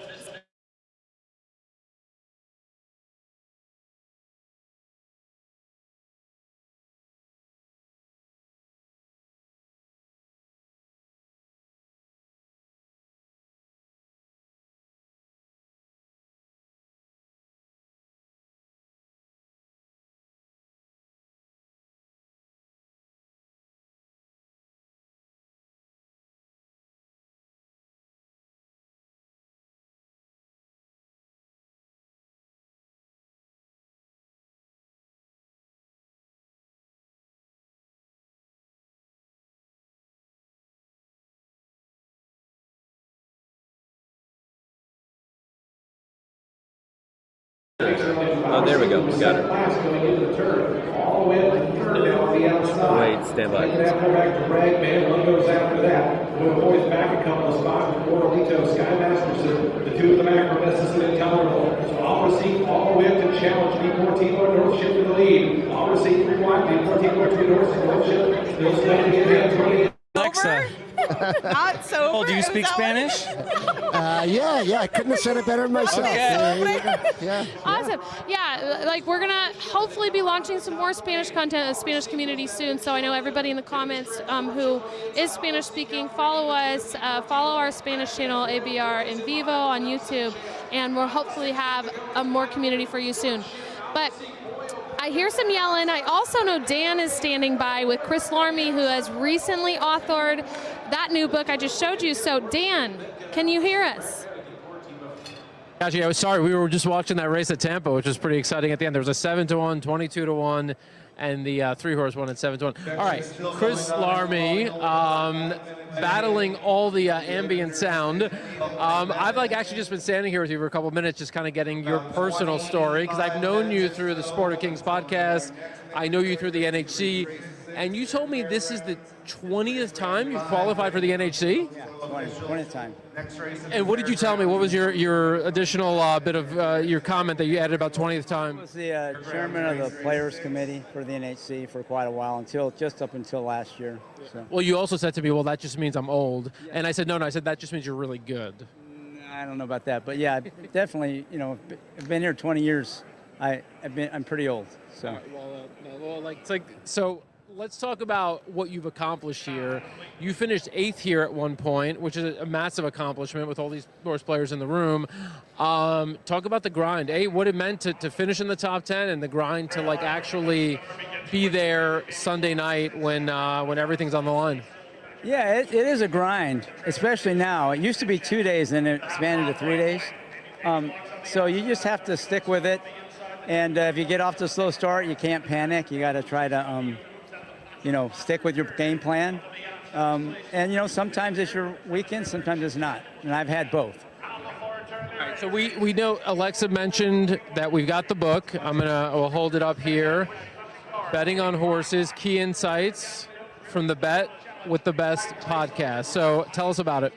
So the Bet with the Best podcast is a podcast I had where I brought in professional players, real experts, and sort of picked their brain to find out what makes them successful at a really tough game. It's a tough game to be successful at.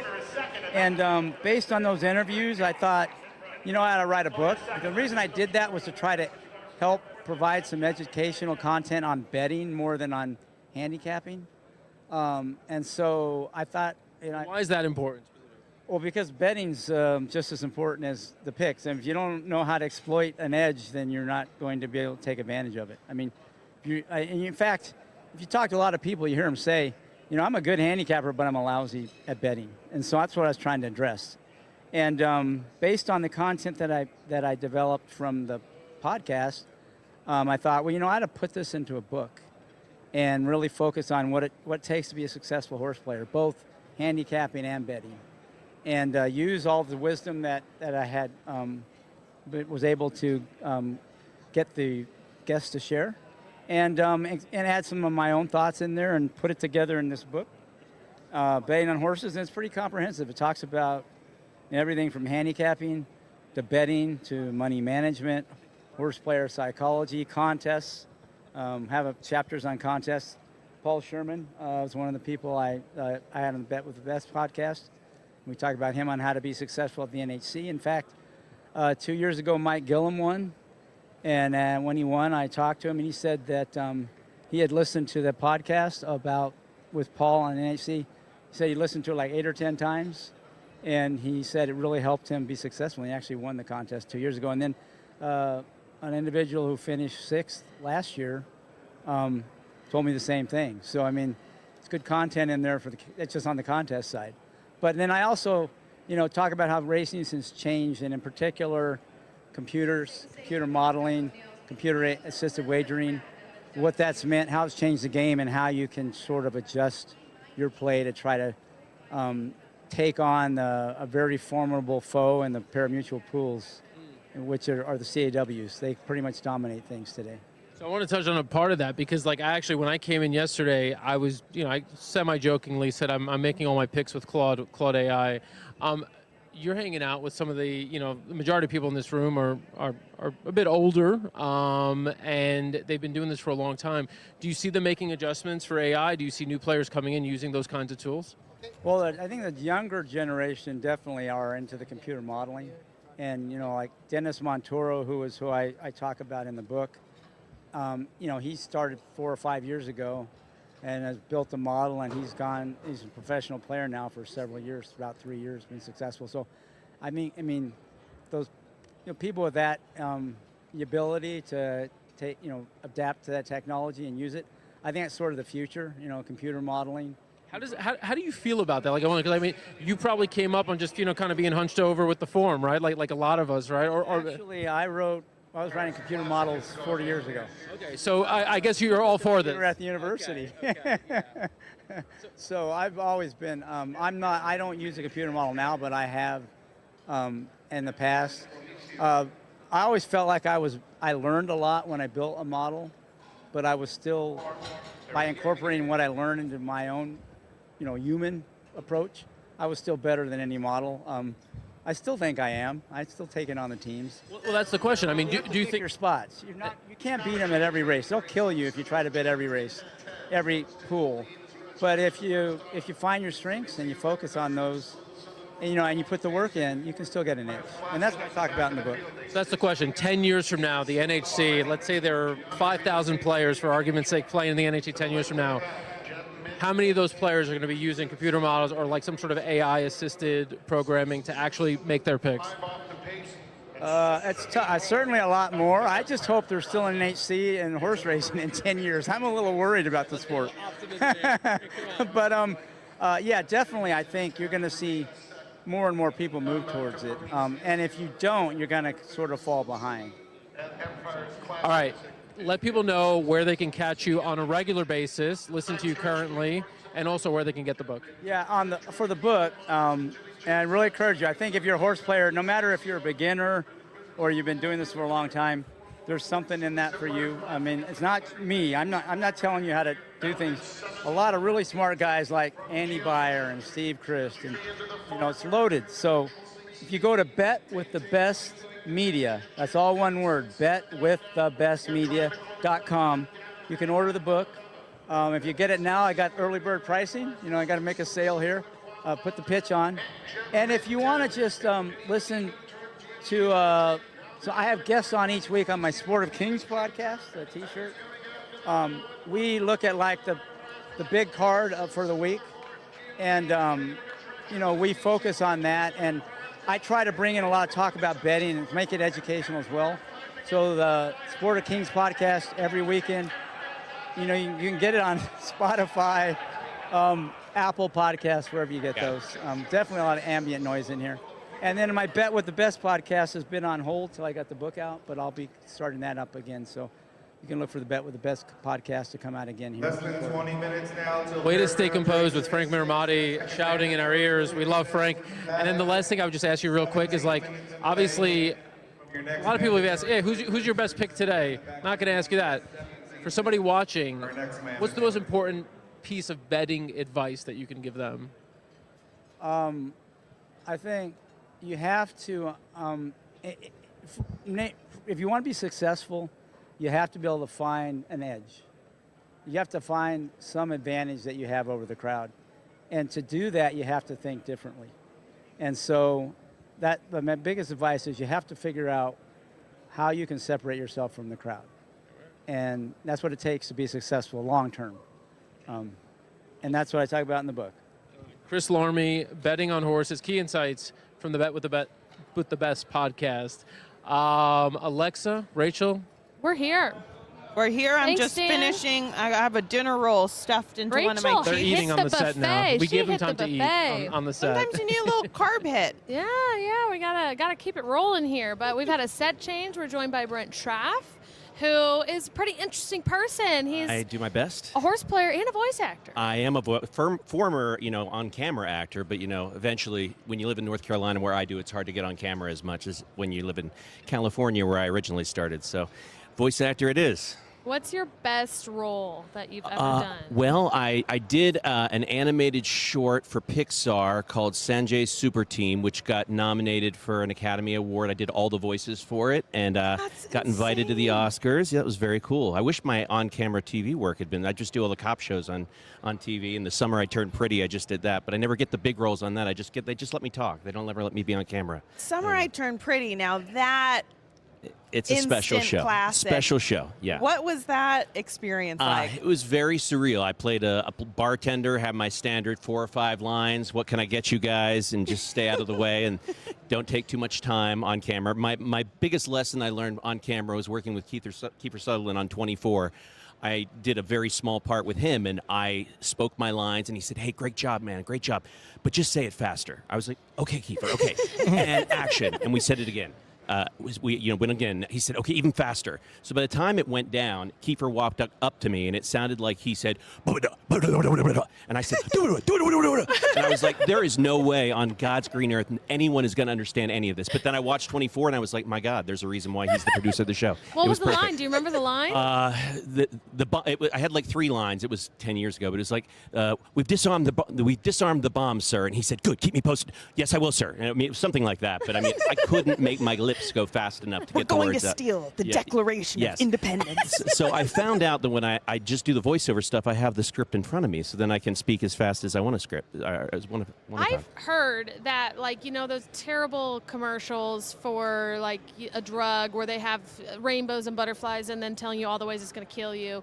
I've heard that, it can't be sped up. It has to actually be, a human reading. Is that true? There are certain laws that certain things have. You can say them fast, but they can't go so fast that people, which is what the drug companies would love to do, is just let you blow right by that part. But you have to say it slow enough to let them know that you could be killed at any moment taking this medicine. Can you give us an example of the fastest you can do? I can try. Let me see. Let me read something off the page here. Give me a line. Give me a line. So dead cold.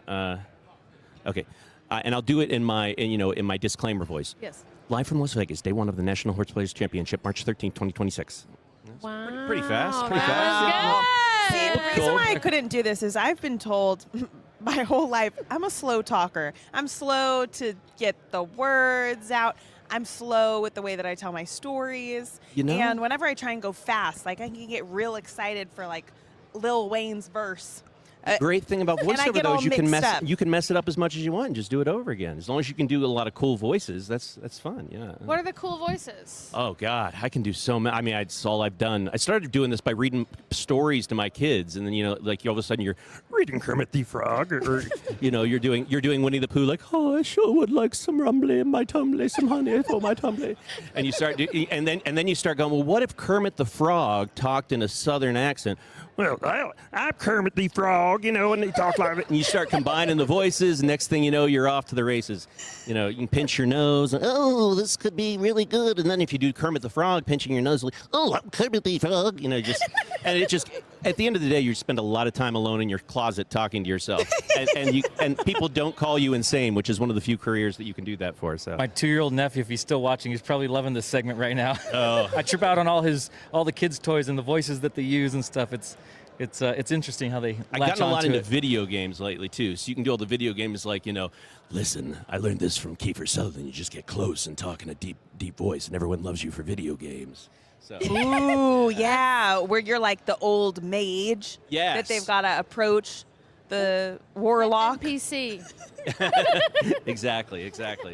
Do you have to do the sound effects for things too, or is that automated? Sometimes you do, but there's, now with all the technology, you don't have to do it as much anymore. I mean, it used to be technology didn't do anything in voiceover, which was great because, like, suddenly they needed like a 70-year-old sumo wrestler for like a slot machine, and you're like, oh God, I can do that. You must hit the gold. No, go.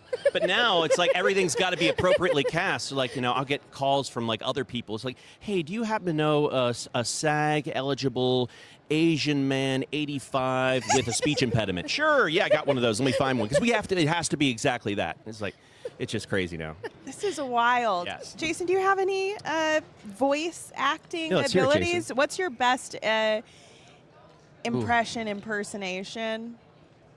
I don't have any. I'm bad at lines. I do a lot of thinking, so it's hard. What about- I'm like you. I talk really, really slow.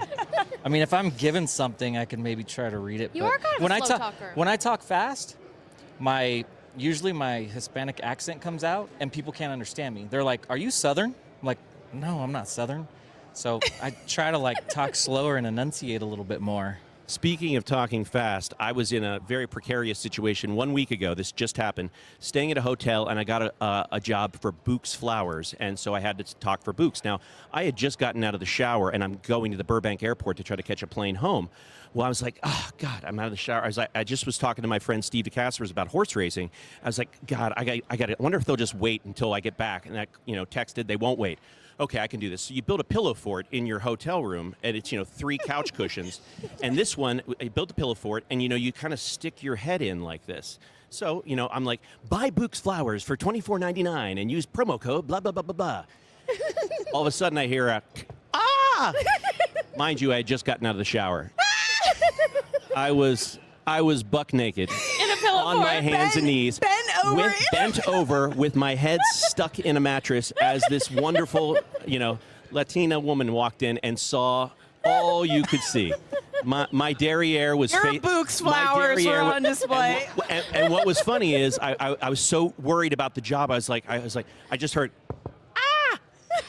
Get $25.99. I was like, I got to get this done. I'll deal with that later. I don't even want to think about it. So finished the spot, wrapped up my computer, left, and just thought she will never see my face, and I will never see hers. So there's anonymity. So it was voiceover work. You get into all kinds of fun. So that was a bad Now, if you day. ever do butt double work, you might be spotted. I think I might have a career. I don't know. That's too great. Alexa, do you have See any? my face. Do you have any impersonations? Oh, I'm terrible. I don't know that. You do. That Let's hear it. I don't know that anything is good. I feel like Cher is always one. That's your karaoke song? Yeah. Do you believe in life after love? Oh my God. Oh my God. Feel something on inside Gino, come over here. I know Gino is. I don't think you're strong enough. I mean, now. Gino is our musical theater man. He's dying. He's not on set. Spot the frick on. I mean, you should do Was that karaoke. good? Yeah. Good. Gino, do you have something for us? The head movements? Gino, impersonation. I can definitely get on the Cher with that one as well, because Cher will go, You'll never change for no one, and I heard your reasons why. Where did you sleep last night? And was she worth it? Was she worth it? 'Cause I'm strong enough to live without you, strong enough.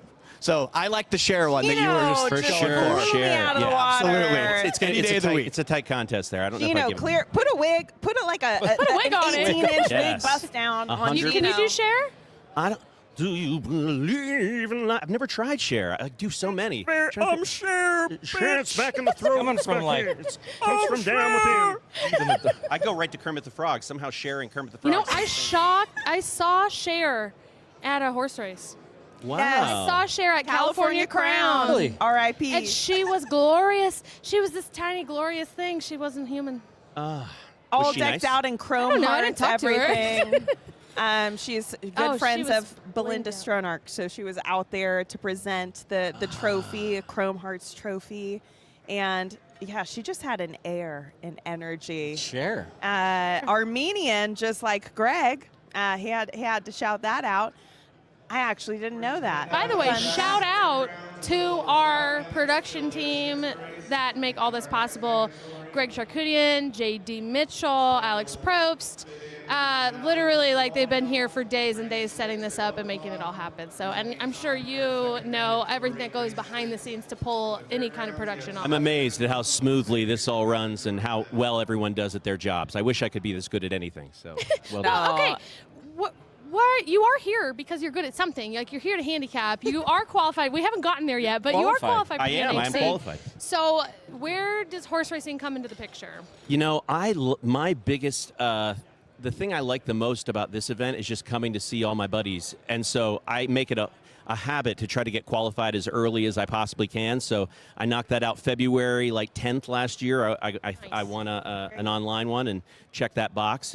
But I still play on the weekends. I play the big events, but I'm probably more of a weekend warrior, especially compared to some of the hardliners like Dylan Donnelly, who's at my table, and Justin Du's on a retirement. He'll be back soon probably. But yeah, some of these guys are obsessed and they do it every single day, and I can't do that. I have kids too, so it's That's hard. good to get it out of the way so quick, though. That's like a weight off your shoulders. Last year I won first chance last year I had 2 out of the way right away. And and I was just done and just chill and watch everybody else.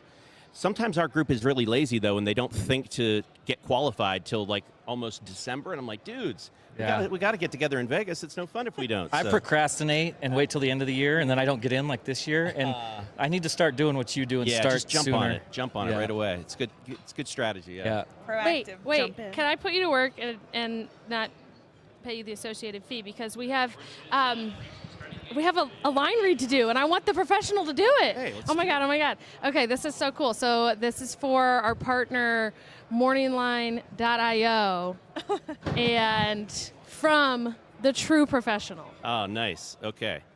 Ready? Here we go. Morningline.iq is like a stock market for racehorses. Let your skills as a handicapper be your advantage. Dominate the action. Get in before the big race. Buy shares today at Kentucky Derby Hopefuls Universe and Blackout Time, along with many other talented horses. Morningline IQ. Own the game. Wow. Incredible. Professional. Yeah. Incredible. It's been doing it a while, so. Yeah. So you walk into a job and you take 10 minutes and you walk out and Walk you back get a out check. and get out of there. And sometimes nowadays I don't even have to walk in. You know, I can do it from the pillow fort, remote. buck naked with nothing but a towel around my head. So, yeah, that's Oh my God. Do you have a cool, when you're not in that situation, like a studio, like a cool studio at home? I have 2. Yeah, I have 2 studios in where I live, and one I use mostly exclusively because it's kind of the walk-in closet I built when I first moved into the house. But then I was doing so much work with other people and teaching classes that I started having other people come in, that I built another one, a big one, in another room. So they come in and they'll do it in there, and I So can. you didn't have to say, "Come into my closet." For a while I was Teach you bringing. a lesson. For a little while I was starting to have like kids come in. I was like, "Come on into my bedroom, Mom. You're coming too right now." And so we're all sitting in Brent's closet, and we're gonna talk to ourselves. So I did that for a while, and I was like, "We got to fix this." So. Is this handicapping zone a different zone of the house, or is that kind of the home base where you got the handicapping zone, you said? Yeah, as far as 100%. watching The the handicapping, races. I have a pool and a pergola, and the handicapping usually, I'm in the south, so as much as I can, the handicapping is outside, breathing fresh air. Any time I'm not forced to sit in the closet, I want to come out of the closet, you know, and I want to get some vitamin D. Cool, Yeah. and the pergola sounds nice. Now, I want to make sure that you have your mandatory in. I you do have your, the okay. mandatory in. Okay, we're 3 minutes out. This is the second mandatory of the day. It's honestly the last one we're going to show today, because then we're going to come back tomorrow for the end of the tournament to see who gets to the semifinals. But for this mandatory, it's Fairgrounds Race 6. It's in 3 minutes. We're going to put the feed up here on the screen. And Brent, tell us if you're comfortable. You don't have Of course, to, yeah. but who did you pick in here? I took the 7 here. By the way, I'm 1 for 4 so far today, which feels like I'm 0 for 32. But I took the 7 Buckeye Bombshell. Let me try to remember why I took it, because I did it this morning.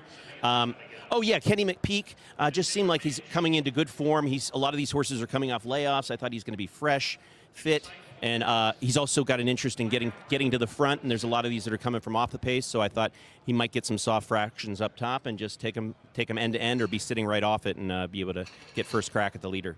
And you got a decent odds there, 8-1. I'll take it. Yeah. What do you have a minimum odds cutoff for a mandatory race? You know, it's a great question. On day 1, I really try not to look much at odds. I mean, if it's 5-2, that's as low as I'll probably go. I just try to pick winners on the first day, stick with the horses I like. Day 2, depending on how I'm doing, I'll set some hard lines, 8-1, you know, stuff like that, to try to get back in it. But hopefully we won't get to that point. Hopefully we'll be up top early. So. How many picks do you have left? Oh, I only used I've used the 2 mandatories and then 2 optionals. So still have a few bullets to fire. I'm back into the day heavy. So okay. Hope for good things. What's the strategy going to be? I'm a big pace scenario guy, so you know, try to find what sticks out as unique, and if there's a lot of closers, you know, pick the horses that are going to be near the front, or vice versa. I also like following trainers, and I think the most important strategy is to get to know 1 or 2 tracks and really key on those rather than try to bounce around. It can be completely overwhelming to try to handicap, you know, 70 races. So I stick to the tracks I know and the trainers I know. It's my only advantage, especially when, as a weekend warrior, it's hard to keep track of everything that's going on in every track. So we made this analogy at the top of the show. Sometimes in these high pressure situations, not just here, but in life in general, the analogy we used is, you know, the girl gets married, does her hair do completely differently, like a tight slick back on her wedding day, when that's not her style. It's not what she normally does. It's not the look, it's a vibe. And same thing with the tournament play. You don't want to be the bride going for a slick back here. You got to stay true to what you do. Exactly. Day to day, how you're showing up, your strategy, what works for you. And depending on how the day goes, you can usually read it by my hair, because eventually, by the end of the day, I'll be like that. You know, and that's just very standard procedure from a lot of this. You always know if I have a part going, that means it's been a bad day. That's like, oh yeah, just Out the brush and some gel and start. Bring it back. You just, by the end, you start off looking as good as possible, because you know it's just going to fall apart throughout the day. No matter it's good or bad, it's going to fall apart. So you got to start well. I guess I'm a front runner in that respect. I like this. We're going to keep our eyes on the hairstyles. Yes, the that'll next be your couple days. determinant. The status of the The more vertical, the worse. I can promise. we need it flat down. Going in the gate here for the mandatory. Okay, so you're on the 7. Jason, did you have a pick in here? I have a mild pick. I think the Brad Cox first-time starter, number 9's got talent, going a mile on the grass for the first time. Price-wise, I think she was only 3-1 going into the gate here. But I guess that would be my pick. That would be my top pick. Okay, so 7 and 9, Rachel. Any thoughts or vibes? I mean, I haven't seen anything. I don't know. You got to see him. You didn't get to see him. Okay. Didn't get my eyes on him, but sure, I'll We'll pick a just- number, any number. I'll go with the 1. The 1. This is where we need the lazy river of ducks. I was going to say, I tell know. us after the race, Rachel. Brent, there's a duck pool over there where you can just pick a duck and play that number. Oh. In case the hair goes here. Under the palm I'm not tree. above it. Strategy. I'm not above it at all. Okay, the race is off. This is the And second mandatory in the right there, NHC. Sunshine Daydream as we make the way toward the first turn, and Galatina joins with the rail. So with Honduria, Galatina to the early lead at the 6.5. With close-up Sunshine Daydream with Buckeye Bombshell and the green cap running a third as these maiden fillies mares go to the back of the course. King Gal is running 4th of 9 here in the turf mile, and Good Conduct is next in a burgundy cap. Then comes Olats with Private Property, the Godolphin newcomer. Tarzana running second to last, and Royal Ascot trails 23.23 for the lead part, and it's Galatina. So Galatina dictates terms here at 25-1 for the run past the half-mile pole. Galatina leads by 2.5. Sunshine Daydream continues to track her for Ben Curtis. It's a break of 3 more to King Gal, who's just in 3rd from Buckeye Bombshell with the rail. Good Conduct's running in 5th. Olats in 6th. Then goes Private Property in 7th. Tarzana leads 1. That's Royal Ascot, who remains last of all. The half mile, 47.77 seconds. Galatina still to track down as Sunshine Daydream now quickens her up as they come toward the top of the stretch. It's Sunshine Daydream who's made a move, and Sunshine Daydream wide but taking charge off the turn as they come down to the final quarter of a mile. 3/4 in 1 minute 12.96 seconds. The leader is Sunshine Daydream. She has a 6-length margin with 1 furlong to go from Private Property, who's second and staying on. Galatina's back in 3rd. Buckeye Bombshell and Olats with a belated bid, but with Ben Curtis, it's Sunshine Daydream trying to hold Private Property, and she does. Sunshine Daydream in a driving finish over Private Property. Olats was 3rd, then Buckeye Bombshell and Galatina, they were next across the Another finish. favorite and a mandatory. Does that relieve you?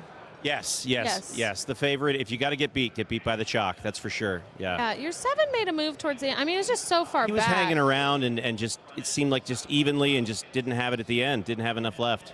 That 5 looked like for a minute there he might start picking up momentum and run him down on the outside, but there we go. Another mandatory down, another favorite. So we will show this leaderboard one more time. It will not be... We got a little bit of a shake-up there. Craig Ohm took the lead. Yeah, he did. I'm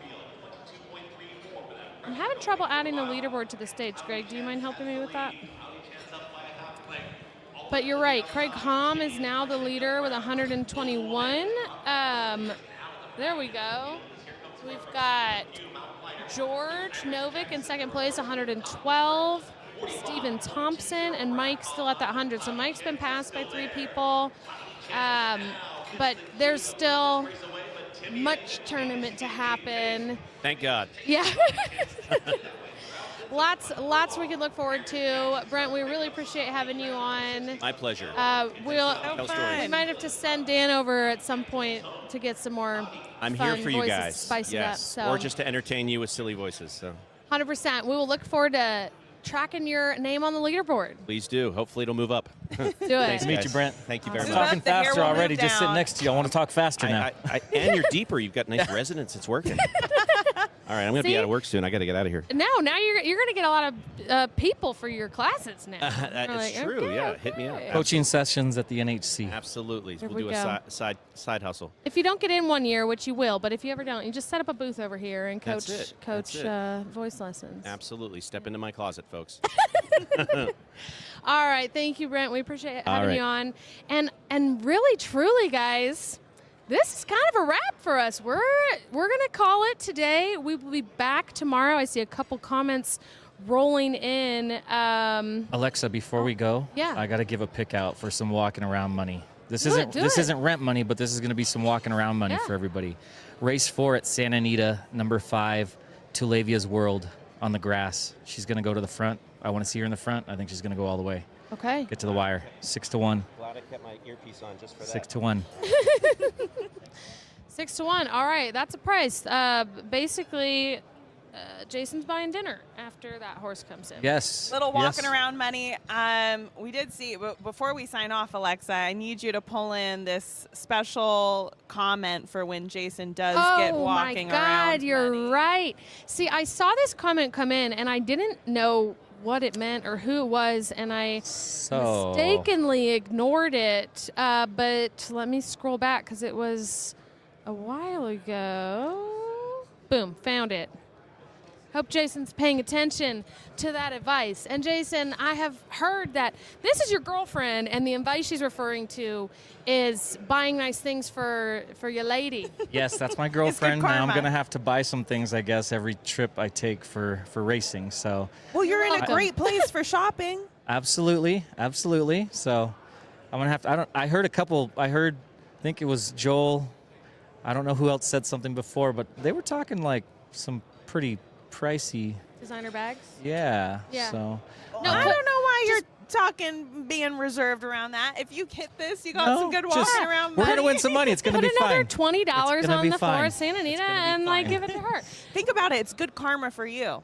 You know, you're investing in this. It is. For good karma in this tournament. I'm all about it. Forward. I'm all about it. Let's win some money, and I'm going to go shopping for you, babe. Well, on that note, I hope everybody wins some more money. We will check back in with you tomorrow at, when are we here tomorrow? 2 p.m. Pacific, 5 o'clock Eastern. So tune in with us tomorrow afternoon for an update and to find out who will be in the semifinals of the National Horseplayers Championship. See you then. It's America's original sport, and no one covers it better than americasbestracing.net. From the sport to the lifestyle, the best races, horses, and destination venues, cocktails, gambling, fashion, and more. americasbestracing.net is a sport for you.